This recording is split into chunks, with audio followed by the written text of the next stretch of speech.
I want to be at Game Awards when I grow up. Hello everybody out there in the internet, welcome to Aimless Babbles, this is episode 385. I'm Chris Adams, Tech and Master, joined by... RPG Maniac 05. And Trioptical. So we've got some... What you've been playing. We've got... Baby farts. No, we don't have baby farts.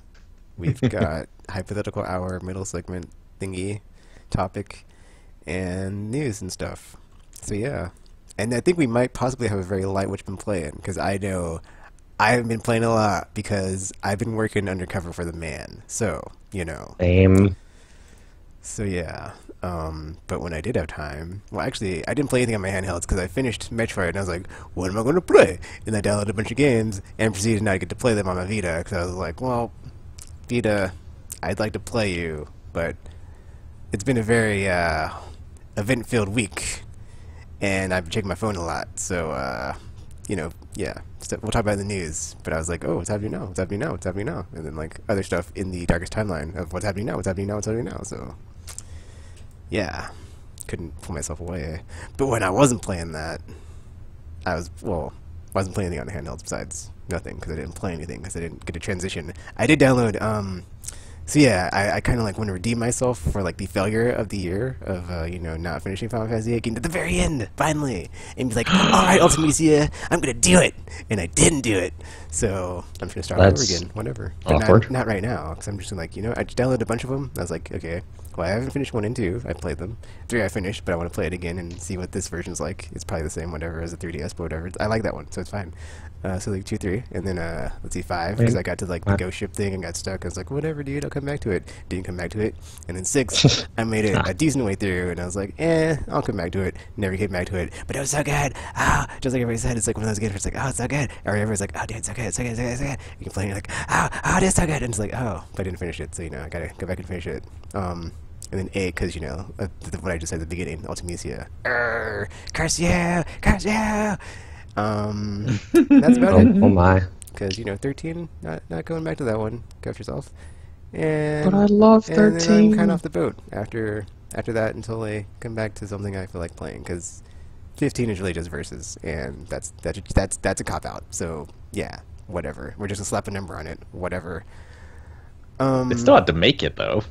I just wanted to say, it's like, it didn't just appear. Like, it was like, in development, and it's like, you know what this is doing? Let's just change titles. This is 15 now. Ha ha ha. It's like that's kind of a cop out of Square Enix. I know. I'm not.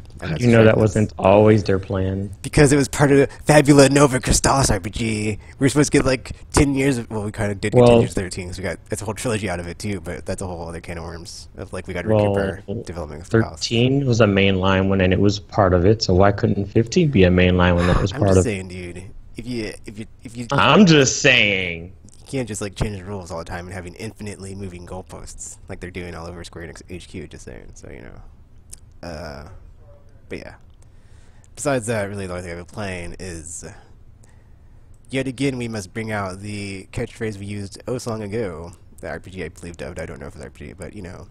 Destiny 2, are you having fun yet? Because last week there was a patch, but they didn't... It was only like half of the things, and it wasn't the fun things, because, you know, they just had to like leave the fun patch until this week, and then the fun patch came out, and it wasn't really that much fun. But hey, whatever. I guess they're trying to fix their... train wreck in progress that we're all watching every day, so whatever.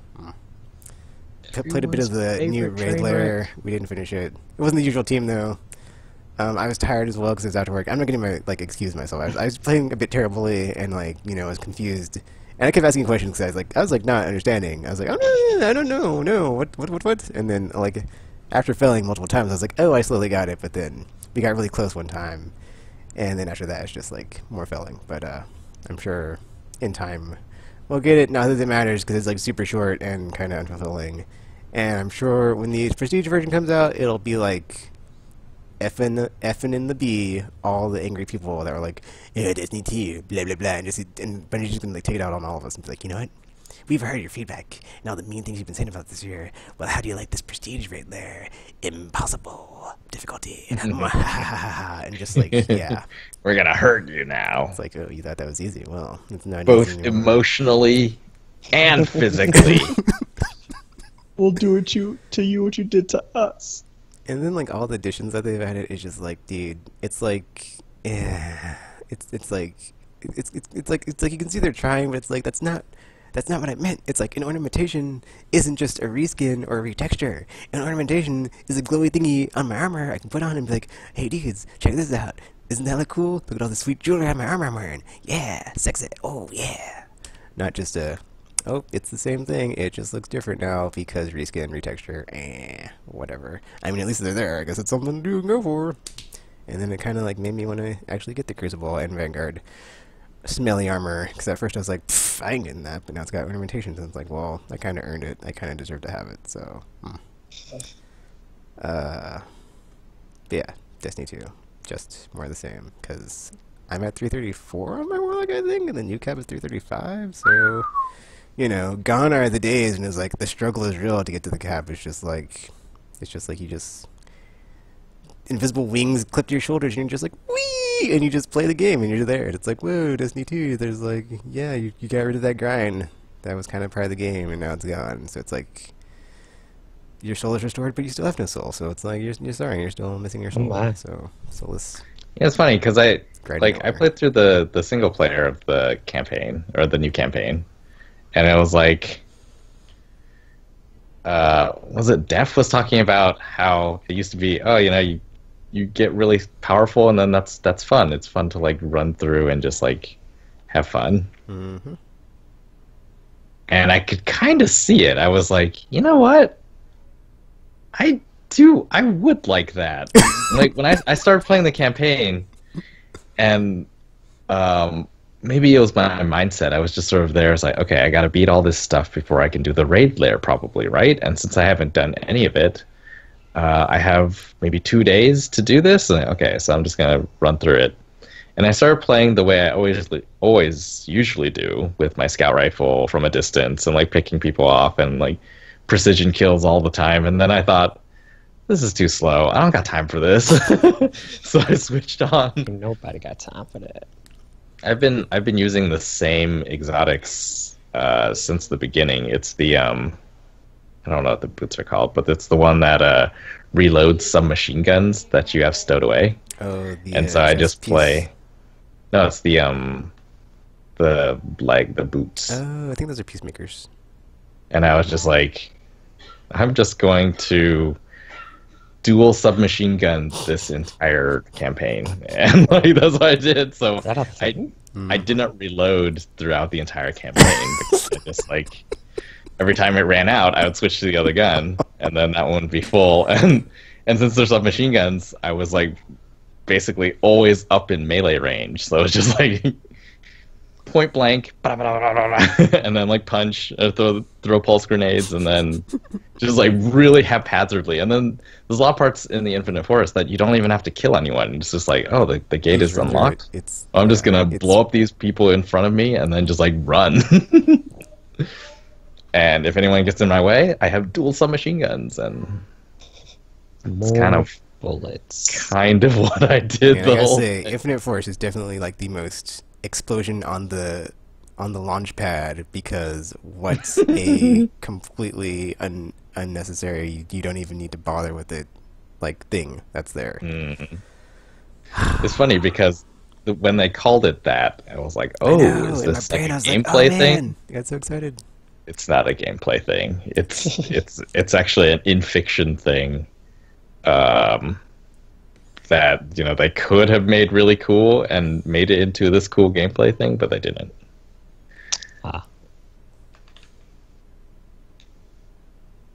So it's not infinite. It's very finite. In the story, it is. Is it even a forest? Funny you should mention that, RPG. It was. Is it all a lie? Yeah, it was the a Vex. forced The world. Vex aren't all about nature, so They did things to it. it was. They vexed it? Oh no. Did you play any Crucible while the Promethean lens was broken, Tropical? Yeah, a little That bit, was but weird, it wasn't at the crazy point. 'Cause, like, I was in the early days before Zero was selling it, Mm-hmm. So it was just like a few people, Oh man, after or you had it, occasionally. it was the worst. It was the worst. Every match, at Was there least sold at least two this people were the using broken it. weapon? It was weird because like for me, I never was I didn't play Crucible in the time of Mythic Class, and so I never got to experience that. And so like this happening Oh, was like kind of me like imagining what it would be like if it was like 1,000 times worse. Because like Xur sold it, so like they basically just like opened the floodgates. I was like, anybody can just now have everybody it. can have it. And then I was like, really, Bungie, effing really? And then it was just so bad. And then I wasn't using it, so I was just like, you know what, this is making all the Crucible stuff I had to do like that much more of a pain. And then I was just like, So it's kind of like, I guess I thought it imagine was if everybody had kind the of funny. class and was like, yeah, this is so fun and broken. Let's so all wait, they just smell each sold other. it after knowing it was broken? Mm, They let Xur sell it I think that was the way they tried to fix it. yeah, make it even. It's like, Air by oh, quotes. so making you're gonna- worse? Or- Because You know, I if mean, some people are complaining that this overpowered weapon and they don't have it, then it's like, well, we'll just give it to everybody, and then it's even playing field.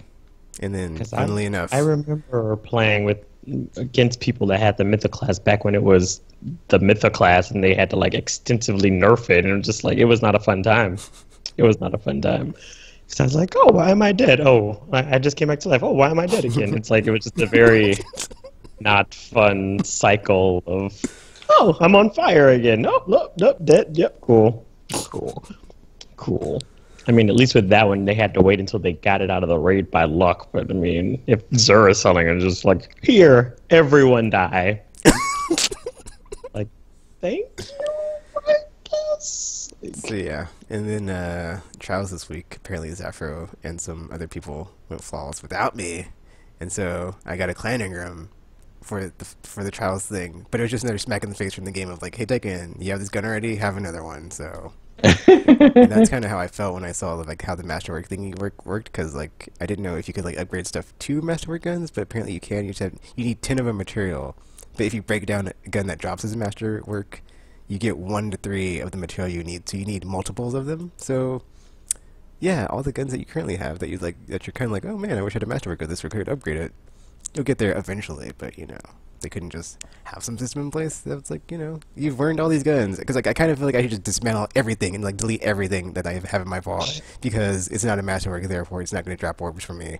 Which is, I mean, while not like the best perk ever, it's something. So something that better than like this. Every gun in the game is exactly the same because reasons. We did, yeah, whatever. Nobody asked for this, but we did this. Or maybe they did, and we're like, yeah, well, listen to the casuals on this one. I Whatever. asked for it. Effing Bungie, effing Destiny. I think there was something else, but I don't think there was something else, because I guess we probably covered the campaign last week, so whatever. Nothing to add there. Campaign was all right. Like I like the new Ghost. She I was did pretty too, dude. cool. I was disappointed when like Segura was like back with Osiris, and there's no like, oh, Yeah.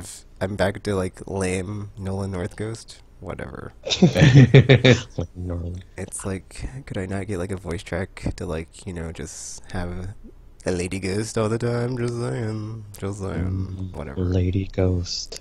Then they'd have to re-record all the lines, and I guess it costs money, so no, whatever. Oh well.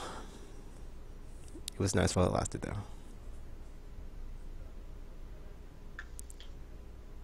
I think I'm gonna be taking a break from Destiny 2, like, sooner than later. at this moment in time, because, yeah. I'm burning through all the stuff, and they're not adding enough fast enough, and it's like, you can just see it just... I was like already there when Osiris came out, but then they added some more stuff, so it's like, kind of some more stuff, and it's like... The stuff that they've added with all the forge things and like that, and how you make those, it's just such... It's like they took the things that nobody liked, that they got rid of. Like, everyone's like so praising them of Destiny 2. It got rid of all this other garbage that was in Destiny 1. And they're like, you know what we need? We need to go to our Destiny 1 landfill, get all the trash, make a giant sandwich, and be like, hey guys, you want some food?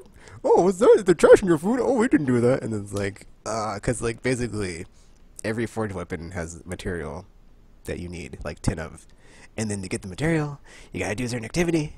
And then it's like, you either do Crucible, you either do public events, you do strikes, and I think that's it. And then at the end of the thing, it's like, you might get material piece because you're not guaranteed because it's effing Destiny. How are you having fun yet, mother effers? And then and so there's the green uncommon ones that you need a 10 of to make one common one, which is blue, or you might get a blue drop, which is like, oh my gosh, like I've had maybe 2 blue drops. It's very like I want to break something when I go grind for these stupid forge weapons. It's like making me not want to do it, and so it makes me it kind of reminds me of like Destiny 1 of like having to get Spirit Bloom and Helium and Smith Metal and all that crap. Oh, but like imagine it was 1,000 times effing worse because you're not guaranteed an effing material piece. So it's like, oh, I'll play Crucible, I might get the material piece, but I probably won't because Destiny likes to F me in the B all the effing time. And it's like, oh, you get 1, guess what, you need 9 more. It's like, oh, you got 10, well guess what, this piece needs 20. So, dude, however many more times. It's just,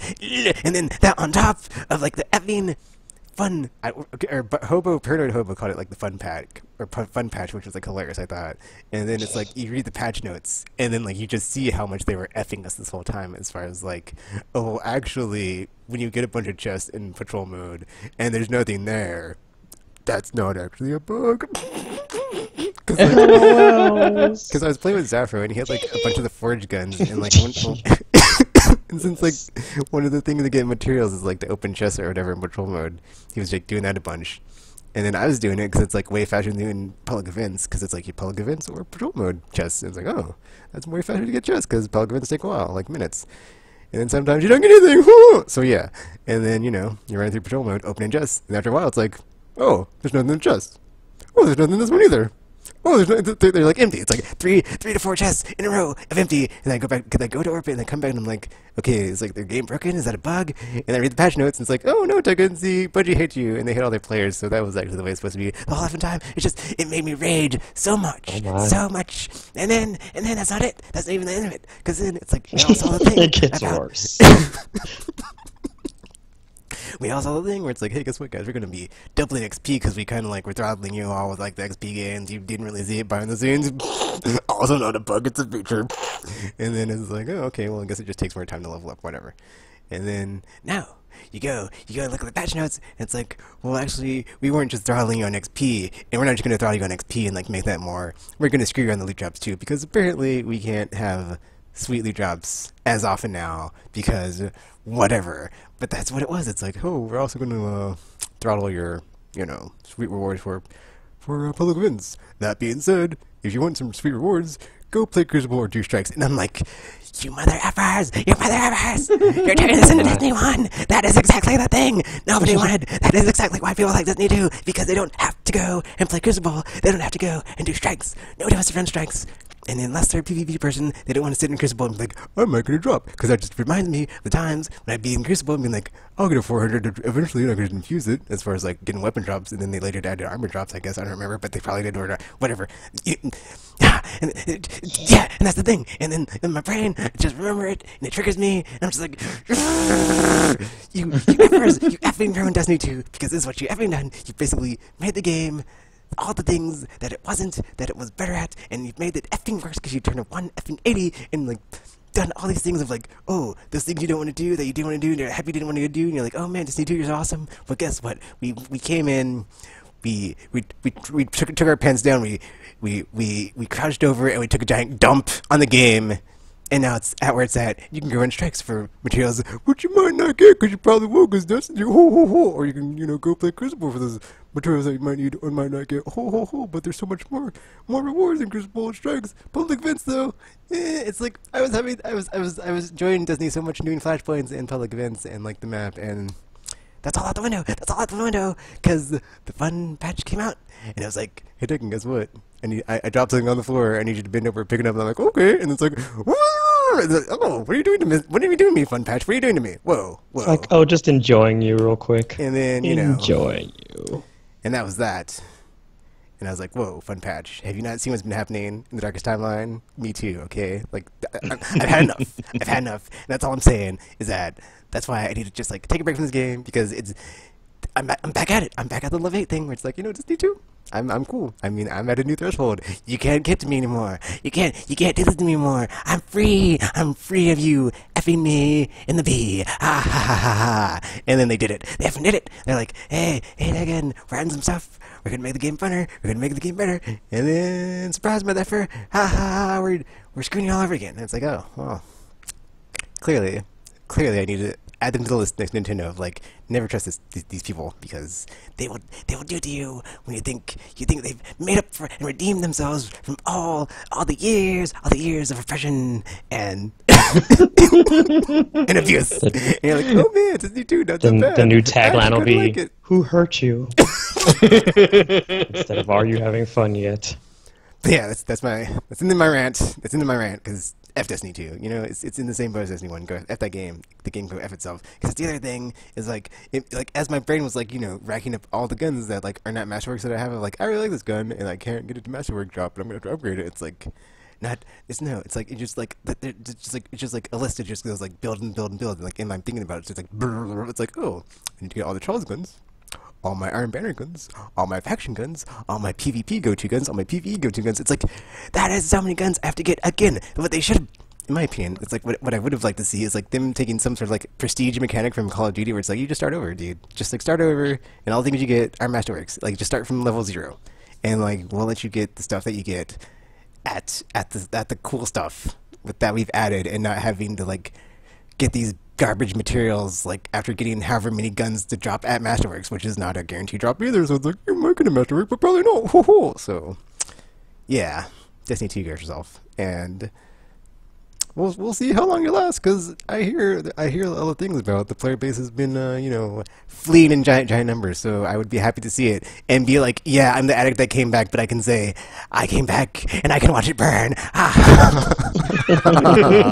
Because Destiny 2 is a world I would like to watch burn, and I will be in it when it does. So I may be the last man on the ship and going down with it, but from all the things that you've done to me, I will not mind watching it burn while I'm on the ship. And I'm done. My heart will go. And that's all I've been playing. But I did pick up a PS4 Pro, and man, I can stream at 720p, no problems. It's great. It's delicious. Did you buy a new console? I did. It was great. Oh, it's funny too because it came with Battlefront 2, and I was like, ew, but whatever. So free game. I had to buy it. Star and I will be Wars criping on that time. eventually too. So, you know, Destiny 2, you may be at the top of the list as far as like people that have F-taken this year. And like, I mean, I got the game for free, so I can't really complain that much. But that being said, I was like a very long list of Battlefront 2 issues. So we'll see about that, how they adjusted that, and if the story's any good. A new Golden Crosshairs category? Who effed you the hardest this year? It's like, well.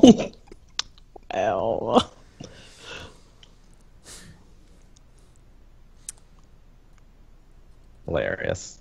Wait, do you have more than one PS4 now, I or? have 3. I have the base PS4, the Slim, and the Pro. Okay. So you still beat me tropical. You still beat me. He's tropical, dude. I'm not competing. I'm just wondering, like, how it happened. Well, okay, what happened was like Black Friday, there was like that deal that you showed me. I was like, but that's the thing, I kept going back and forth on it, and I was like, I don't need a Pro, but I want a Pro, but I don't need one. And it's like, in my brain, my frontal lobe's like, Tegan, you don't need one. But it's been an effing rough effing, like, week, month, year. So I was like, you know what? Tekken effing deserves this, motherfucker. You're not gonna control me, frontal lobe. I do what I want. Treat yourself. And I just had like this internal conflict where like it boiled over to like out of self-control mode of like, you know what? I'm an adult. I can do anything. And I was like, I was tiptoeing on the precipice of villainhood of like, I'm going to do something evil, but I'm not, because I'm not a villain. I'm a hero. But then even heroes can be villains. And I was like, well, Tegan, we need to rein this in. We need to rein this in and just buy the Pro and like not step off this cliff that we were like looking over as far as like where are we at right now? Because we are just like off the rails here. But bring it back, dude. Bring it back. And I was like, you know what? Let's just bring it back and get the Pro and just calm it down. And then yeah, it's just like yeah. And after that, I was like, oh, that was a dark place we went to. And I was like, yeah, it was. And I was like, never again, yeah. Or you try to contain it better next time or something. I don't know, but yeah. So I was like, you know what? I don't need it, but then it would be nice to stream at 720p and like HD and like have no hitches, no slowdown, no issues, like better thingies because you got more horsepower. And it's like, hey, it worked. It's like, oh, 720p, no problem. So that was like the main thing, which is like the streaming thing. And then I guess the other thing was like VR, because I have VR. I was like, oh well, it's a bit better. So and then like weird third reason is like if they come up with another one, I can just use this to subsidize that purchase and then trade it in for it. So whatever.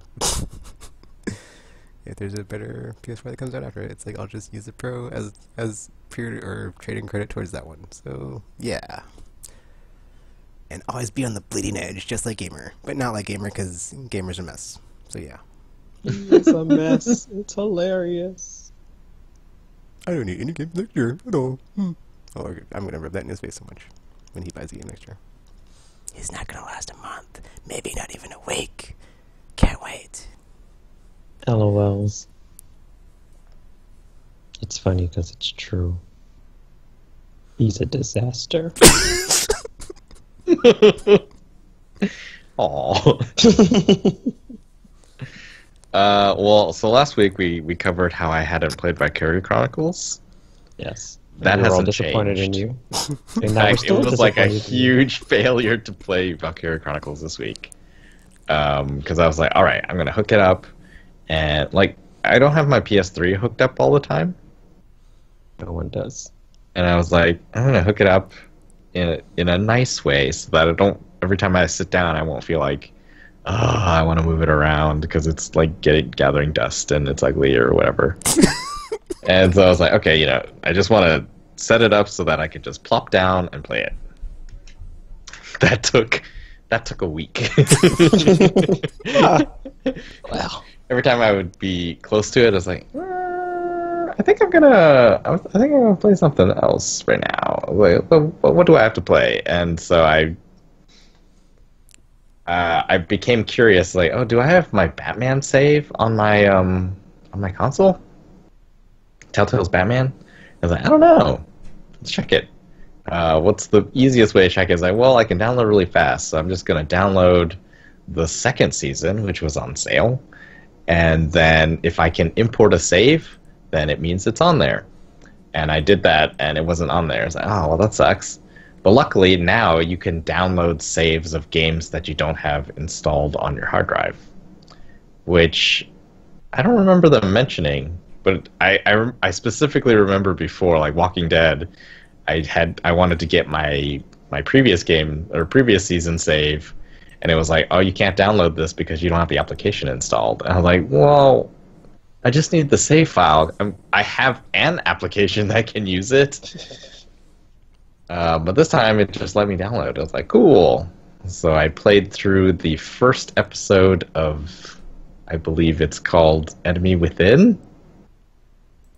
Right? Maybe? What does that mean? I don't know yet.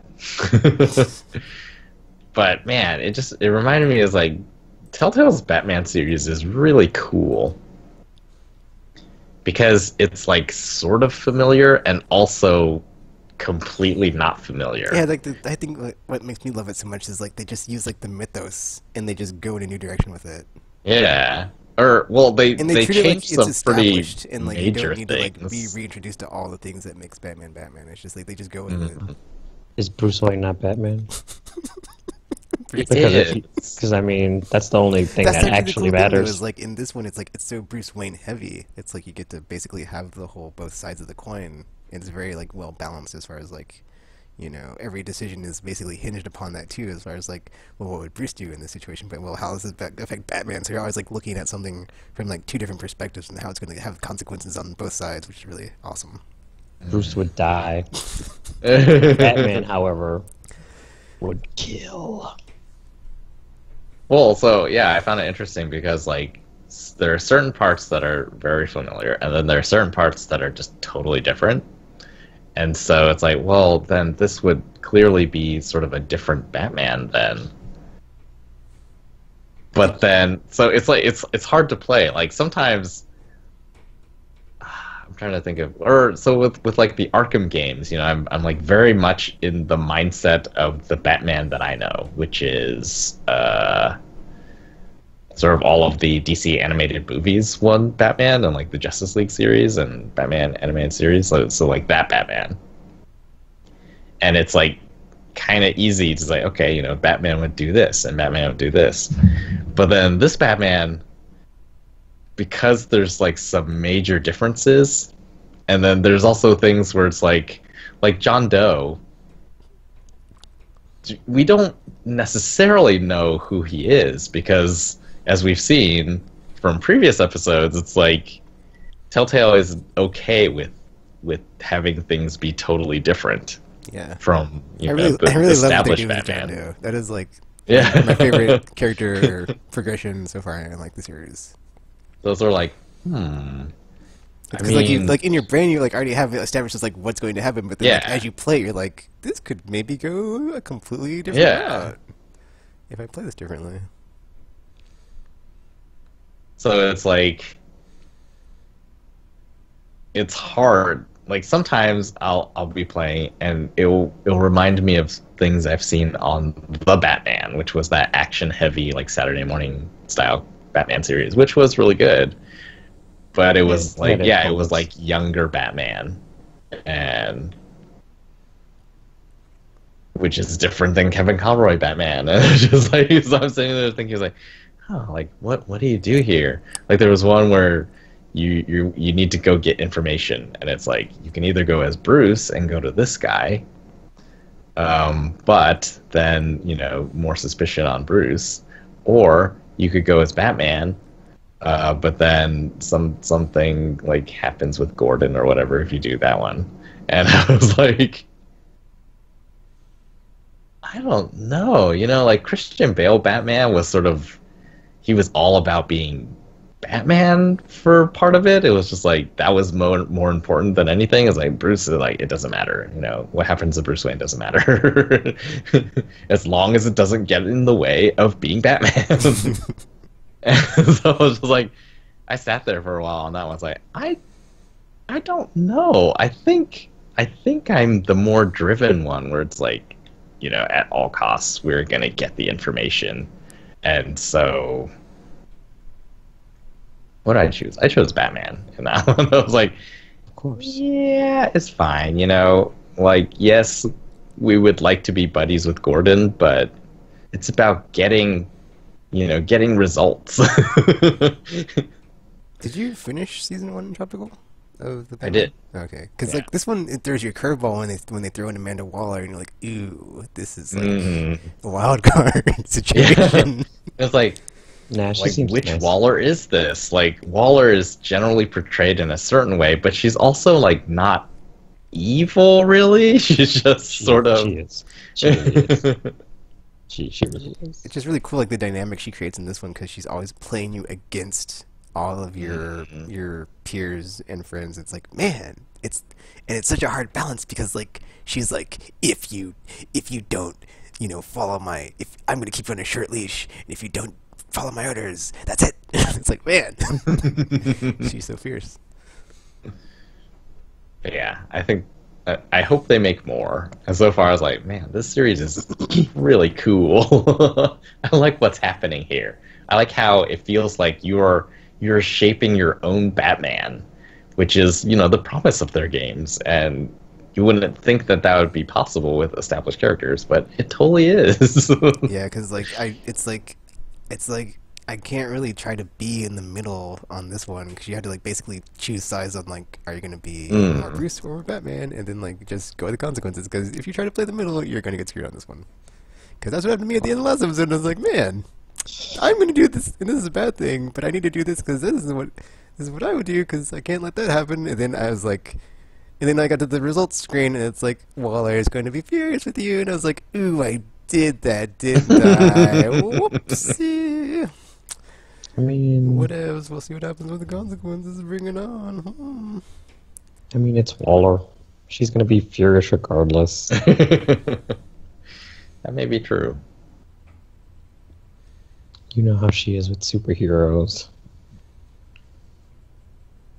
But yeah, so far it's like this. It's super cool, and it's in a way, like they go there, and it's like, yeah, that was awesome. Blood, violence, yes. It's great. I'm surprised they already have 2 seasons of that out so quickly, though. I know. I wonder if like the licensing time is really short. Seems to happen Just with like a lot of comic book stuff. because like we had to wait 50 years for the Wolf Among Us season 2, and like this one they're already like we're already on season 3 for Batman, guys, because reasons. So Oh yeah, we played that in a time when there was no PS4.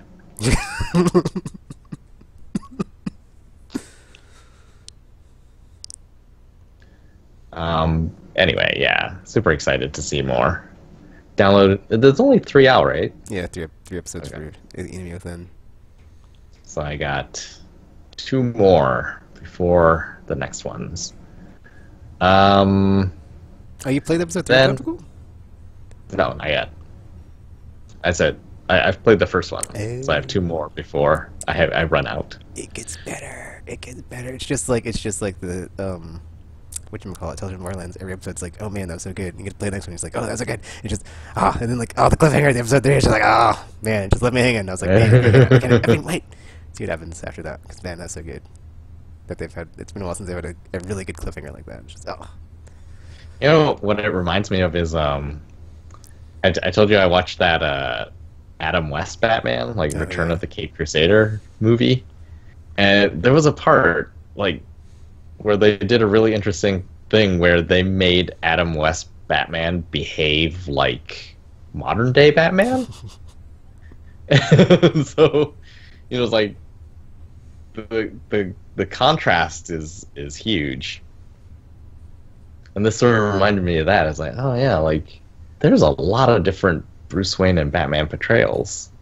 Which one is the real one? And like that's what makes it really cool when you're making the choices in this game. It's like you get to choose which Batman style you like. I'm like, that's awesome. it's also cool like when you're doing like all the QTE stuff and like it lets you choose your finishing move. Yeah. That's really cool. It's like, are you gonna sweep the leg or throw the batarang? Oh. Oh my gosh, like Riddler in this was really awesome. I know. It's like, It was like, man, oh, this is the Riddler's coolest Riddler ever. Yeah, brutal, but really cool. So that was one thing, and then what else distracted me from Valkyria Chronicles?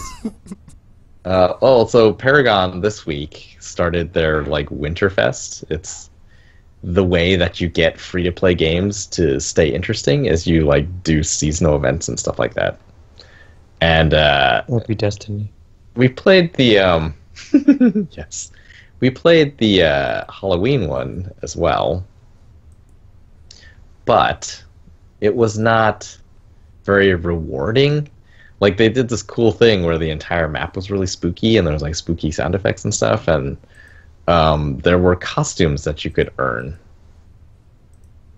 Except it was super hard to earn them.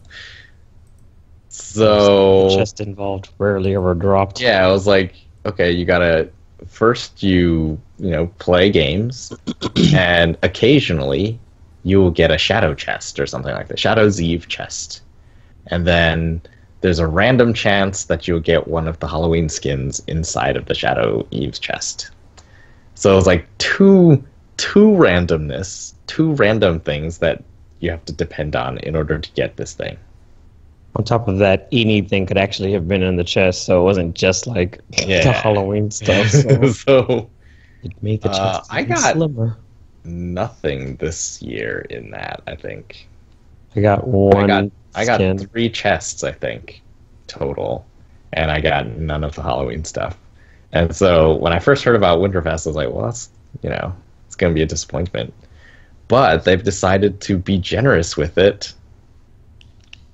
And now it's like there's a concrete goal that you can work towards. It's like if you play a certain number of games, you get a certain number of Winterfest chests.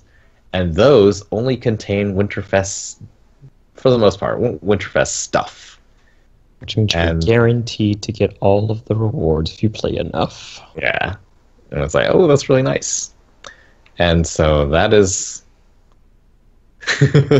that got me that got me hooked a little bit, more so than I have been. Um, and also, it triggered me into thinking, you know what? I'm gonna go and like explore everyone's winter content. And so I went to Overwatch because they have a winter something. They all have different names. I don't remember what it's called. Winter something. Winter Watch. Which one? Theirs is like you gotta play, or I don't know. It feels like you have to play a lot. I think it's because you go to matchmaking so much in Overwatch because people are constantly leaving. Even in competitive mode, I've just been playing competitive because I don't want to play with people who are just like messing around. Even though I'm not He's good. an elitist. I'm not good, but it was like I don't want to. You know, I'm trying to understand this game, and if people are just messing around, then it's just like, well, it's a game where you mess around with fun guns and colorful characters.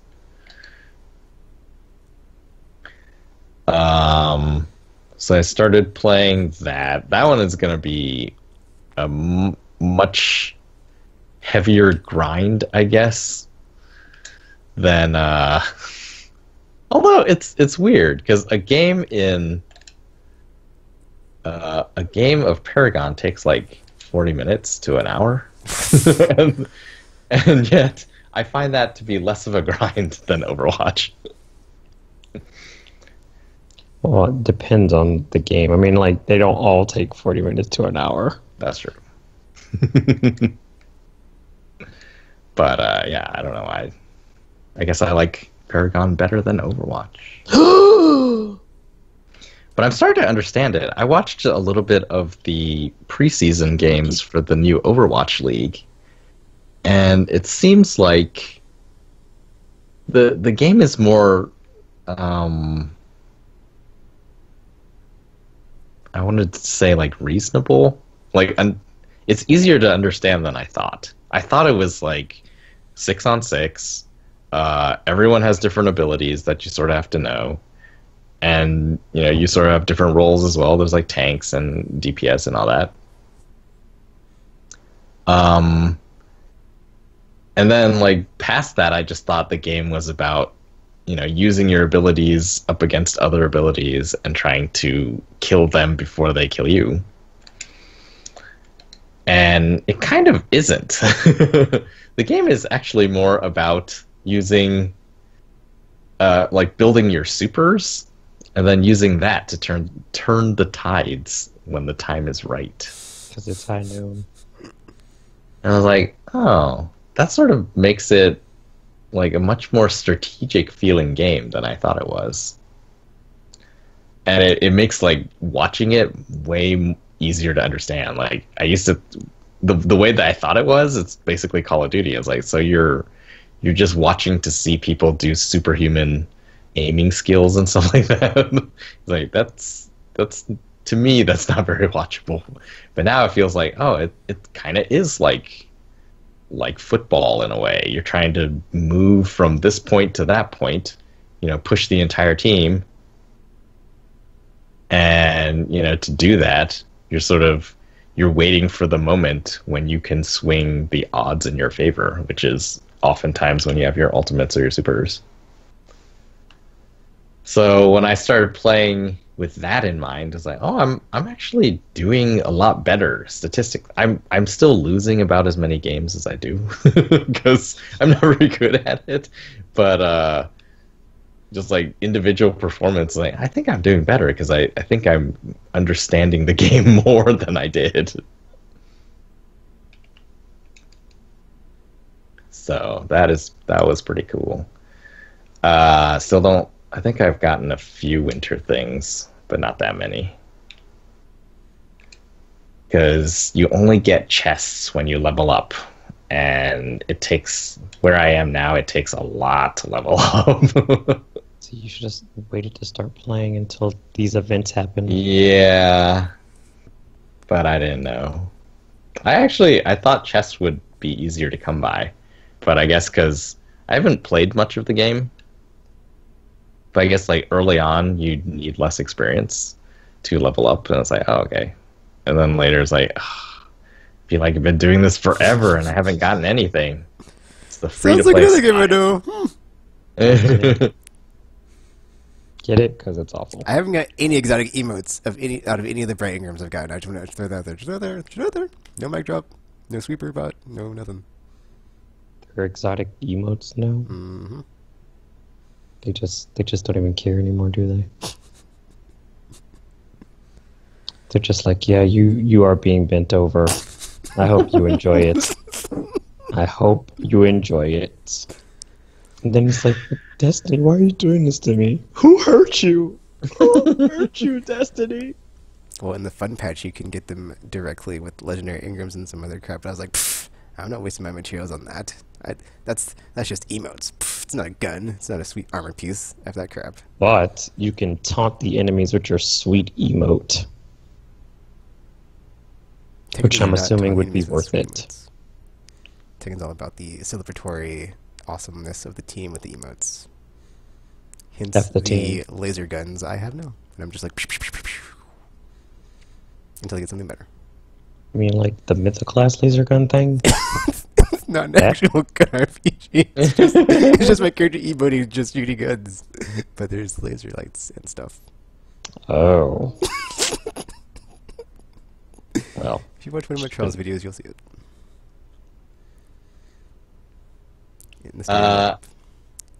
So PSX was this week, and I saw Capcom Cup's ending. Did you watch the ending? I did not. Did you watch Capcom Cup? But I saw Taquito lost, and I was like, what? Taquito, yeah. After one Evo, I was like, what Evo champion lost? No it was I also amazing. saw the beginning of the I didn't watch the whole thing, but I was like, watching the beginning when the person he was going against was in the losers. And I was like, wait, he was in the losers? So they have to reset? I was like, oh man, but I didn't have time to watch the whole thing. I was like, curses, so... And I saw they were using Birdie, and I was like, what? Birdie? No way. It was super close. But then, yeah, he reset the bracket, and then... then it was like super close, and then he won, and I was like, oh my gosh. It was insane. This is so exciting. And then they announced new characters for season 3. After season 3 characters, I was like, I'm getting back in Street Fighter. Because like Sakura and Sagat, I was like, got it. Yeah. I'm a bit of a fanboy for Sakura, and Sagat's cool, so it's like... Definitely going back and getting my fight money to get those unlocked. My fight money. And it was at that point. So yeah, like me too. I went back to play some Street Fighter, and I've never really paid attention to where fight money comes from. You say it like that, Tropical. Where does fight money come from? Where does fight money come from? Well, when coins really love each other, but then decide that they want to kick each other's butts, fight money happens. Fight money is really hard to come by. How many characters have you bought? Let's see. Anything? Ibuki and Akuma are the only 2 characters I got. Oh man. I think they're like 100,000 each or something.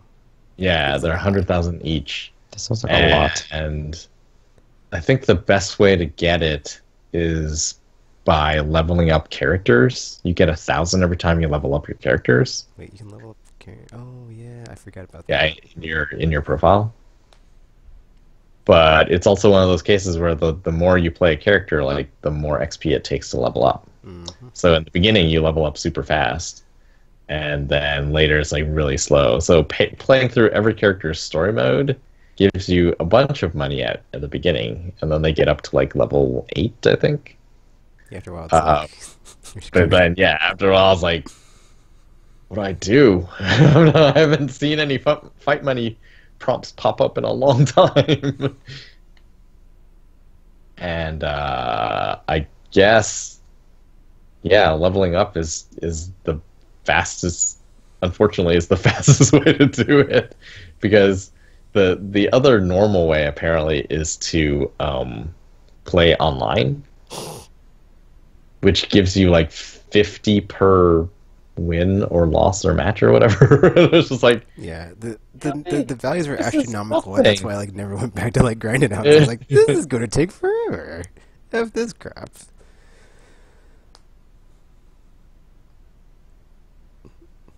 Yeah, I'm like, I don't know what we're gonna do. I don't know what I'm gonna do. Yeah, hopefully I've already bought edition comes out, characters they too. adjust it somehow to where it's like you get more for the stuff you can just do daily or whatever, because they added challenges and crap. It's like, that's still not a lot. You need hundreds of thousands for one character. And like stages cost fight money too. I was like Just- 40 thumps. Guess that was their way of kind of like ensuring that you'll constantly be playing, because I don't like. Do people play? I mean, I guess they do play that much. See, to me though, like I think Street Fighter V is like the broken model of like you shouldn't, or not that you shouldn't, but like if you try to make a fighting game free to play, Street Fighter V is like the only real model there is, and it's not a good model. I think it's like too grindy. Yeah, it's too grindy. Like you could make it. You can make it grindy. I think that's fine, but I don't see nothing wrong. it's like too grindy. What You know, do you, about you that should grind? be able to. I feel like you should be able to at least see how long it's gonna take. And if you look at it and be like, oh, it's gonna be 40 hours of grinding, then at least you know there's 40 hours. But this is just this is just like I have no idea if I can ever reach these amounts and get all the characters. Yeah, there's also like the issue, like the genre it is doesn't really apply itself to other stuff that's like more story based. Of like you can just jump in and do this mission request thing. It's like you just fight in fighting games. That's really all you do. You're on your side of the screen, they're on their side of the screen, and you just try to get their health bar down to nothing. Beat the living crap out of each other. I mean, it actually does have quests that reward you more fight money. I think they're weekly though, Oh yeah, and they're then weekly like ones. sometimes they're really obscure. They're like. Yeah, The they one I don't tell you how to finished get was, them. That's like the reason I was like, dude, if it's not going to tell me how to do this, I have been into this place before, and I can only take abuse from like one thing at a time in this way. So sorry, Street Fighter, I can't get a DP, and I'm not talking about Dragon Punch from games. In He this way. means... Oh. Sorry, It there was might be like, kids listening. what did it say? It said, remember the time I wore that dress to that party? And you're supposed to figure out the mission from that. Yeah, it's like super And obscure. I was like, what? What? It's... Yes? It's like, this is Street Fighter, not Resident Evil, and some puzzle I'm solving. Capcom, please stop. But you're a master of unlocking. Should be alright. So, yeah, I think they need to reduce the prices or increase the fight money that you earn. Or they're going to do none of that because it's Capcom.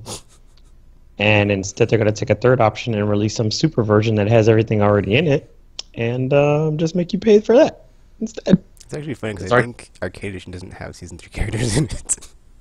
Yeah, I think it just has one and two. Which is pretty funny. 'Cause it's like they could have solved that problem, but they're like, you're still gonna have to grind for it or pay or buy the season pass, which is like money on top of the Arcade Edition, because that's how the failing premium cost of a game on top of the DLC that you're gonna buy after the release is currently in the working order. Or how it works. It's like, oh, you buy a $60 game and then DLC on top, even though already bought a $60 game. Sorry, that's how we make our profits. We don't care.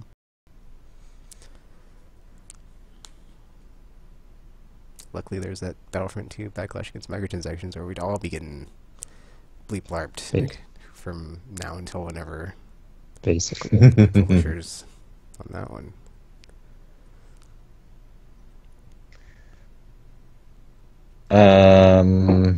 I played anything else? Oh, I guess I played a little bit of Fortnite. I just wanted to see if they had any Winterfest stuff. They did not. But they do have a 50 on 50 mode in their Battle Royale thing, which is it's pretty funny. It's weird too, because like it feels like it's set up like squads. So you Were you there when we were talking about it and comparing it to Mag Tropical? Because I was going to ask you, since you played a lot don't of think Mag so. back in the day. it is I not don't- like I don't think Mag. You weren't there. But I was like, Mag so I was is, asking like- Def about it because like you control squads. I was like, oh, so it's like Mag. Yeah, not really. Well, I think just because the objective is so different. Like maybe the squad structure is kind of the same, except nobody talks. Like Mag, there was like built-in commands and stuff, so you always had a way to communicate. But this is just like I was in a party chat with the raid team, and I was just like, I don't hear anyone in my squad. No one hears me. There's just no communication here at all, and there's Just no how I like like, when I'm playing PvP games. there's no text prompts that could possibly, allow us to understand what's going on here with each other. And yeah, it was just like, Go do. yeah, I was just like running around, like, is that guy on our team? He doesn't have an arrow over his head. That's a bad guy. Murder him. Again.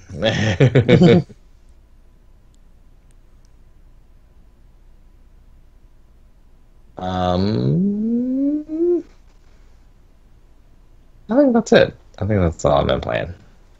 I only want to mention there wasn't anything. Well, it wasn't like the reason I got the pro, but there's like a part in the raid where like the frame rate does drop. Oh in the yeah. gauntlet. So it's like there's like some technical issues on some games where it's like, well, I could benefit from the extra hardware, so or horsepower, not hardware.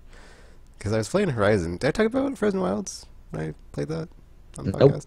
Oh, I played Frozen think- Wilds. It's amazing. yeah. And it like made me remember why it is my most favorite game of the year, and very much enjoyed it. And there was some parts where there was a bit of slowdown in frame rate, or not frame rate drop, just like slowdown. I was like, whoa, PS4 is happening. So I was like, well, I guess it's time to upgrade since Horizon Zero Dawn. we're moving on. Step by dinosaurs and upgraded graphics. I guess I'll talk about Horizon real quick because it's the best game of the year. But or for me anyway, Just not get carried away. my personal opinion. Everybody else can go with themselves. But so yeah, Horizon. I tried. I can't. Zero Dawn. Frozen Wilds In expansion. the butt. Pretty cool because it gives you like a small piece of the pie for the world where it like makes Get you it? feel like you're in Cool. this Frozen macro or this micro. Is it macro or macro? I think it's or like you're just like this one piece of the world, but like it like basically does this thing where like it makes the world seem much bigger and like more larger than it could be, and like you're only in like this little sliver that you've discovered with Aloy and her adventure, as far as all the different pieces of the Zero Dawn thingy. And it's like there's other stuff out there that's like from the old ones that uses technology that's like up to that or almost kind of to that level, but like not that level, but it's like in danger of being corrupted or subverted because of what happened with the Hades, and then you find out the other sub what are they called, sub thingies. I forgot the other thingies. Wait, That RPG, have you finished it?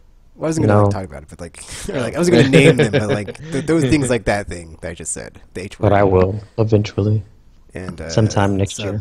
Sub something. Valkyria Chronicles 4 and Kingdom Hearts 3 and Monster Hunter World and all those are done. I'll finish Horizon. But there's So basically never. Excellent. But they give you this new region, and then there's like some new enemies that are pretty tough. They're like giant bear thingies, which is pretty cool to fight.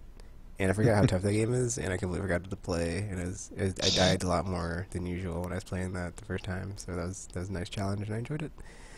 And yeah, made me remember. It's so funny because I was in the tall, like I forgot the controls, and I was standing in tall grass, and I was like, I know I can be seen, but how do I hide in the tall grass? And then something spotted me, and I was like, dang it, I don't remember how to hide in the tall grass. And I like, look at the controls, I was like, oh, okay, that's what you do. You just push that button, Playing the and then you RPG crouch. way. And then you're hidden in the tall grass, and everything's fine because you can just wait for something to walk by and be like, stab, stab, stab. You're dead. Ha ha ha. Stab you in the butt. In the butt. That was all fun. All the crafting and like the materials and the armor and just just like the production values too. Because there's like a flipping volcano. I'm not gonna say like the location, but like it's also one of those things where like you know where you're at in the world, and it's like the old ones of the now time or the modern era, and it's like you go there. And then you're like, it's that place, it's that thing. It's like, oh man, and then adventure ensues, and then you have to like do this thing, and there's like a volcano, but then like stuff happens, and like after you finish the thing, it's like the skybox and the horizon is completely different. Har horizon that you're looking off in, and like it's like, Get oh man, it! it's all majestic now. Get it! I saved the day, and the mountain is no longer doing that thing it was doing because I did the thing. It's great. It's great. And then I'm not sure if it's dependent on like where you're at in the story, but like after you finish it, you also get to talk to a thingy, and then the thingy tells you stuff about the world, and then Ah. maybe some people in the world that you get to like know some stuff about, and it's like, oh, cool, some nice more nuggets of information. Like I was saying, like makes you feel like a smaller piece of the giant puzzle that like man they could Horizon is just like such a bright future ahead of it, and just like I cannot wait to see what Gorilla does with it because man, I just Oh, so it takes I'm so place pumped. during the game? Yeah, it's the same. It's just like another quest they had. Then you just go and do it, and it's like often it's like a yeah, it's just like just something to do on top of the base storyline. It's just another Oh. area, and there's different enemies and stuff. With the Banuk in the north, where it's frozen and well, not frozen, but very cold and harsh environment and stuff. And Aloy's awesome adventure. But yeah, Horizon Zero Dawn, Frozen Wilds. If you enjoyed the base game, you will enjoy the expansion because it's just more awesomeness. And a sweet boss fight. Oh, it was also funny because like that's just like because like I was going through it, and then like it's throwing enemies at you, and I'm like, I wonder if I have to fight a Thunderjaw, and I did, and I was just like, oh, it just appeared. I mean, it didn't just appear out of nowhere. But it's like, yep, they couldn't just like not have a giant enemy that's super hard to fight show up, and I was like, of course they couldn't. So that happened sometime there, and there's like a sweet boss At fight. least it at the wasn't end, the stuff goes giant down. fight Thunderbird. There's actually, I think, a side quest in the expansion because like you get even more side quests too, and they're like, we need this thingy, or we're trying to. I don't know. There's some NPCs like, well, doing that something, sounds and they're like, we need this personal. thing, and like the thing that you need is like that thing, that giant Thunderbird thing. So it's like, oh, another one of those too. You be like, Yay! F that. Guess you guys won't be getting that thing you need, because... Yep. Yeah, my Alo was all about just getting through it to see what's going on here. I gotta investigate what's happening, and then you do, and like, oh man, it's just awesome. And then there's like this really cool. It's just like one of the mini, like, what are those things called? The text, not the text, but like, like one of the like the artifacts, I guess, from like the now or the old ones, and like it's this dispatch of like climate change and how it's like flooding in the. I want to say it was either not Sri Lanka, but it's like around there, like the Philippines or Sri Lanka, or those island nations in like the Asian Pacific, and like you just see this like Eastern Islands, maybe, is what you're I talking can't about? remember like which specific one it is, but it's like it's The one of those. Galapagos? It's not Galapagos. The Anyway, turtle? anyway, like you're reading it and like it's about climate refugees, and then it's like it's yeah, it's just like interesting to see like Horizon come out at the beginning of the year and then like stuff go down that's like happened this year, and then like it's back, and then it's like, oh, here's this thing of like here's the future you're looking forward to in the darkest timeline because Horizon's trying to warn us, and yeah, it's like super depressing but kind of whatever. So whatever, I don't know. I mean, it's like yeah, it is mildly disturbing and depressing. And I was like, yep, thanks Horizon Zero Dawn for just like the first artifact you find from the old ones. It's all about the climate refugees and the riots and the robot police that come into your home and beat you or whatever. Or don't come into your home, but like would be the protesters. good times. Perfect. It's like thanks Horizon, thanks for the things I have to look forward to in the darkest timeline that you have delivered onto us. In Before the we get to the darkest the thing I can't talk about time. because Harvard hasn't finished the game. So yeah. I know, but I will. Stop judging me. Been busy with work and stuff. Shut up. You should tether onto what's his face because he's stronger than me. And that's all I've played, I think. 'Cause I didn't play anything. Oh yeah, because I played it in between waiting for the Osiris expansion because I was playing Destiny. That's what happened. But yeah, that's just my little snippet on Horizon and how it's still awesome. You should play it. And I guess I'll wait until we get to the news to gush all over that. But you can go RPG what you've been playing. Well, it hasn't been much due to work, kind of, being work and everything. So The most Um. wonderful time of the year. Every time I hear that song, it works. They're playing holiday music on like the overhead radio station, and it just triggers me. Like internally it triggers me, but like I have to stay like composed because I'm like around people. So it's like I can't just like be taken and be like and just like yeah, Just like I have to press so much things when I'm at work. It's Like, what's so and I effing have to work wonderful 6 about days. it? I like some weeks it's just like it's really, yeah. And like the pro was like my like I need this right now. I need this right now, pro. You need to, yeah. And then yeah, that's what happened. I guess I just caved. I mean, also it was like $50 off, so it was like. Tropical had like a deal from Target, like Black Friday. I was like, oh, I kind of want to get one, and it was like around the same price, and then it was like $50 off again. I was like, oh, wow, because they like PlayStation tweeted out, we're gonna bring it back, and I was like, all right, I'm doing it, I'm effing doing it, and I was like, yeah, I'm doing it. So that's what happened. But yeah, continue your RPG. Because I was already there, and I was like, yep, time to jump off the cliff, and I did. I jumped off that cliff. It was. It ended fine because I grabbed my pro and it spread its wings and we flew off into space. It was great. That won't really happen. Disclaimer: do not do Space that bubble. because you will not fly into space with your PlayStation 4 Pro if you jump off a cliff. Unless you have like magic powers or something, but you probably They don't. should use that in their advertisement. It's like PlayStation Pro. It'll take you there.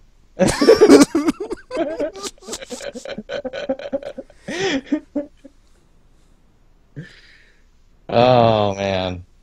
Yeah, I'm kind of in the same boat as Tekken.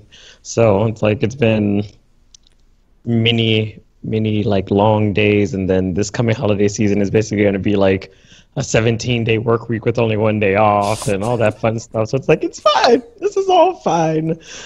And then guests are going to be like, so how are you doing today? And I'm going to be like, I want to blow up the planet. How are you? How are you? So it's gonna be a fun time. It's gonna be a fun time. And then like part of my brain is just like 2016 just or 2017 just one hand. 2017 just one hand. It's been the worst and it's not over yet. But so then it's like I'm like, wait a minute, it's not over yet. Spider sense. Anything could happen. Spider sense. There's danger afoot. It's not over yet. We're not there yet. Oh my gosh. And what if 2018's worse? Ah! And I just start freaking out, but like I can't freak out. So it's just like, oh, calm down, Tekken. Breathe. We're gonna get through the day. We're almost through the year. Let's hope. Maybe it'll get better. That would be bad. You never won't. That would be very bad. But yeah, I mean, just mostly Paragon. Been playing with Tropical. Like we already went over the whole Winterfest thing and all that fun stuff. So that's about it. Yeah, the only other thing I've been playing, like because like in between, like because there was a new character this week or whatever, but there's still been issues with like draft dodging and stuff. so I've been like playing like cold step in between in between drafts and stuff. So I'm like playing my Monopoly Death Board game in between playing Paragon. So it's all been working out. Good old multitasking. And then I've been still very slowly working my way through Trails of Cold Steel 2.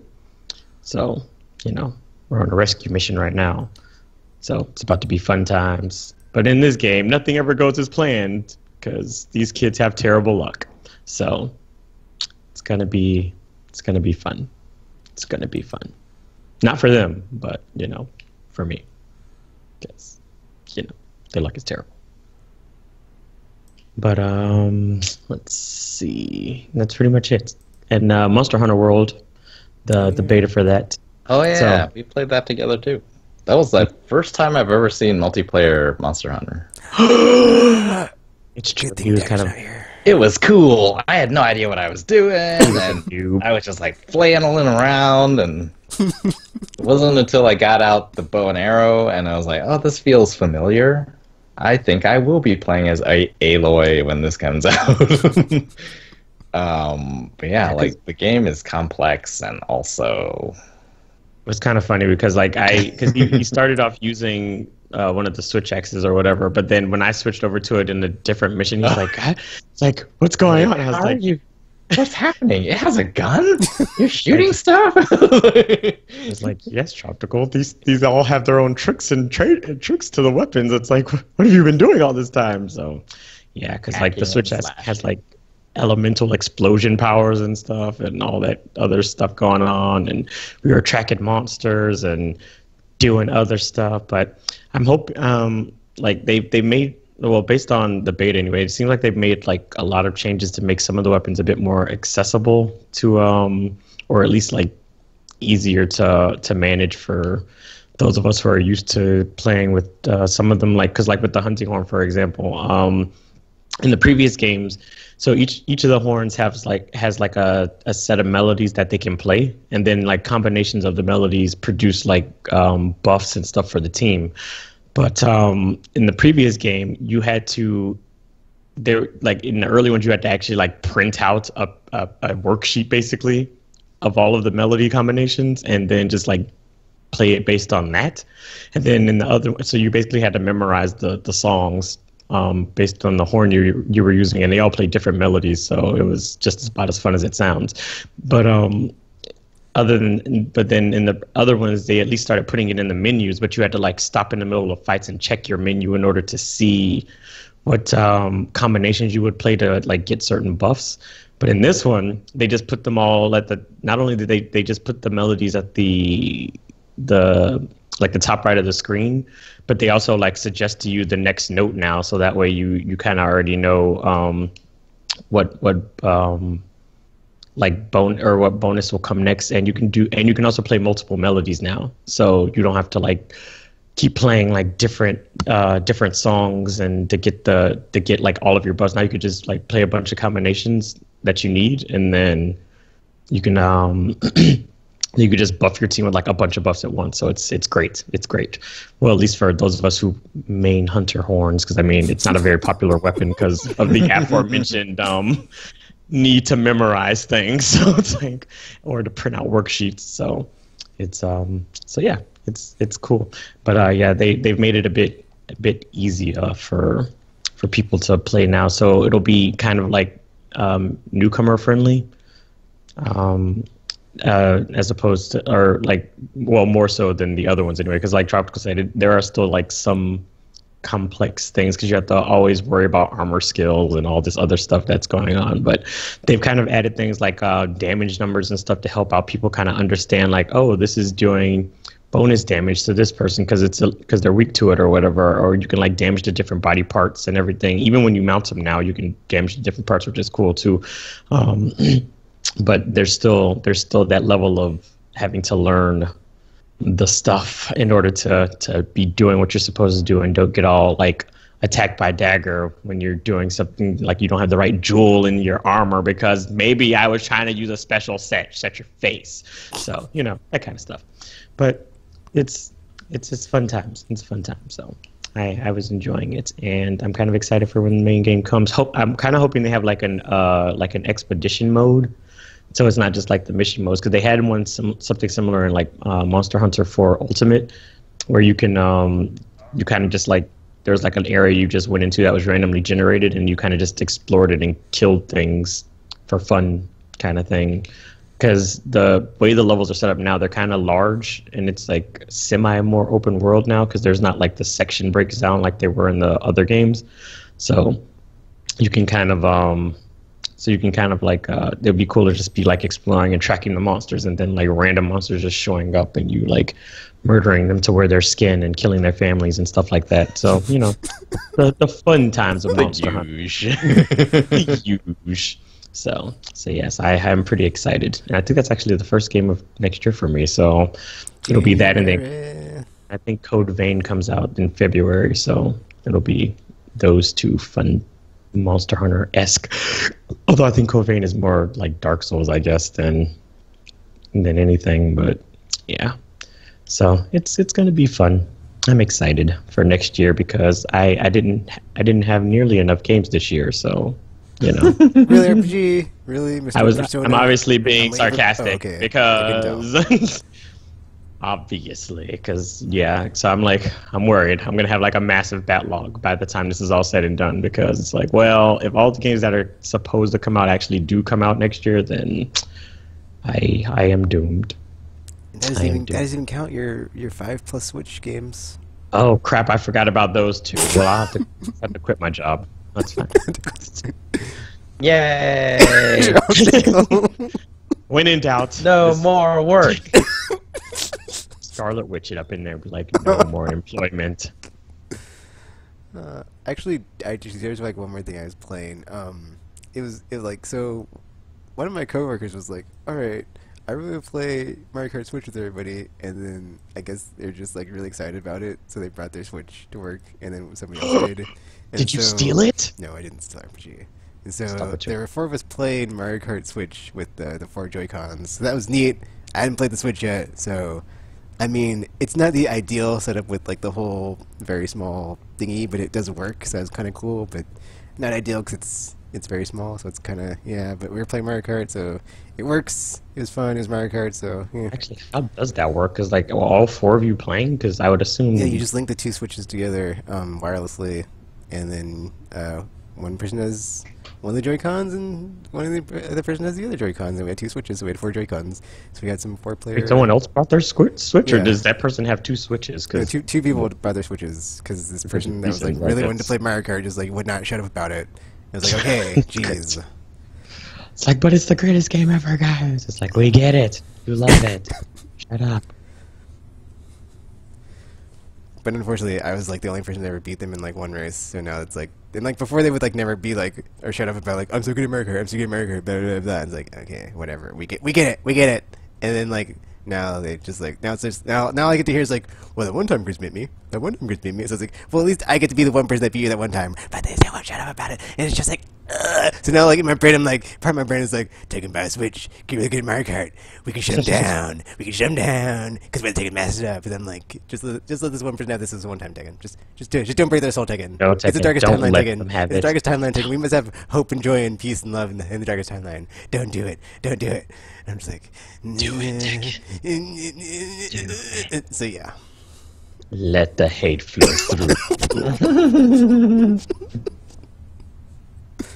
We have cookies on the dark side. Cause in my brain, I'm like, well, I'm not used to Mario. I haven't played Mario Kart in like a year. I don't even know if like if like you change the wheels and all the other weird things you can change besides the character you're using, if it even affects your speed. I don't know half these tracks, but it still plays the same. So whatever. It's like yeah, whatever. Just let them have this one ticket. Just let someone have it. Good karma. Good karma. We need good karma in the darkest timeline. I'm just like okay, whatever. But yeah. So yeah, I guess we can go on to the hypothetical hour middle segment. Chapter. Yes, hypothetical hour. Wait, do we ever have a song for that one? What if God was I thought that was. I thought what, metaphorically speaking. Wait, what? No. Why would that be metaphorically speaking? I thought that was what that was. Are you sure? Yes. I'm pretty sure that was it. I don't think hypothetical. Oh wait, no, that does make sense because the what if. Yeah, that makes sense. Never mind. Hey, do we have a song for metaphorically speaking then? I don't think so. This is why I'm you don't like a do bird, I wanna fly away. Fly away. Not literally speaking, just figuratively speaking. It'd be weird if you were like a bird, though. It'd be weird. Then you wouldn't need to go to your PS4 when you jump off a cliff. Haha. You could just fly away. And you don't know where your soul is.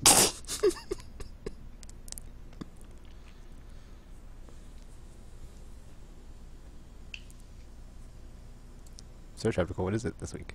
Yeah, so this week's hypothetical hour, I was thinking about copyright. The thing is, so the big one recently was Fortnite Battle Royale, or Fortnite was not doing super good, I guess. And then they were like, oh, we released a free Battle Royale mode, and suddenly it is like this giant thing that everyone is playing. Which may kind of suck for the people who made PUBG, because the people who make Fortnite are the people who make the engine that runs PUBG.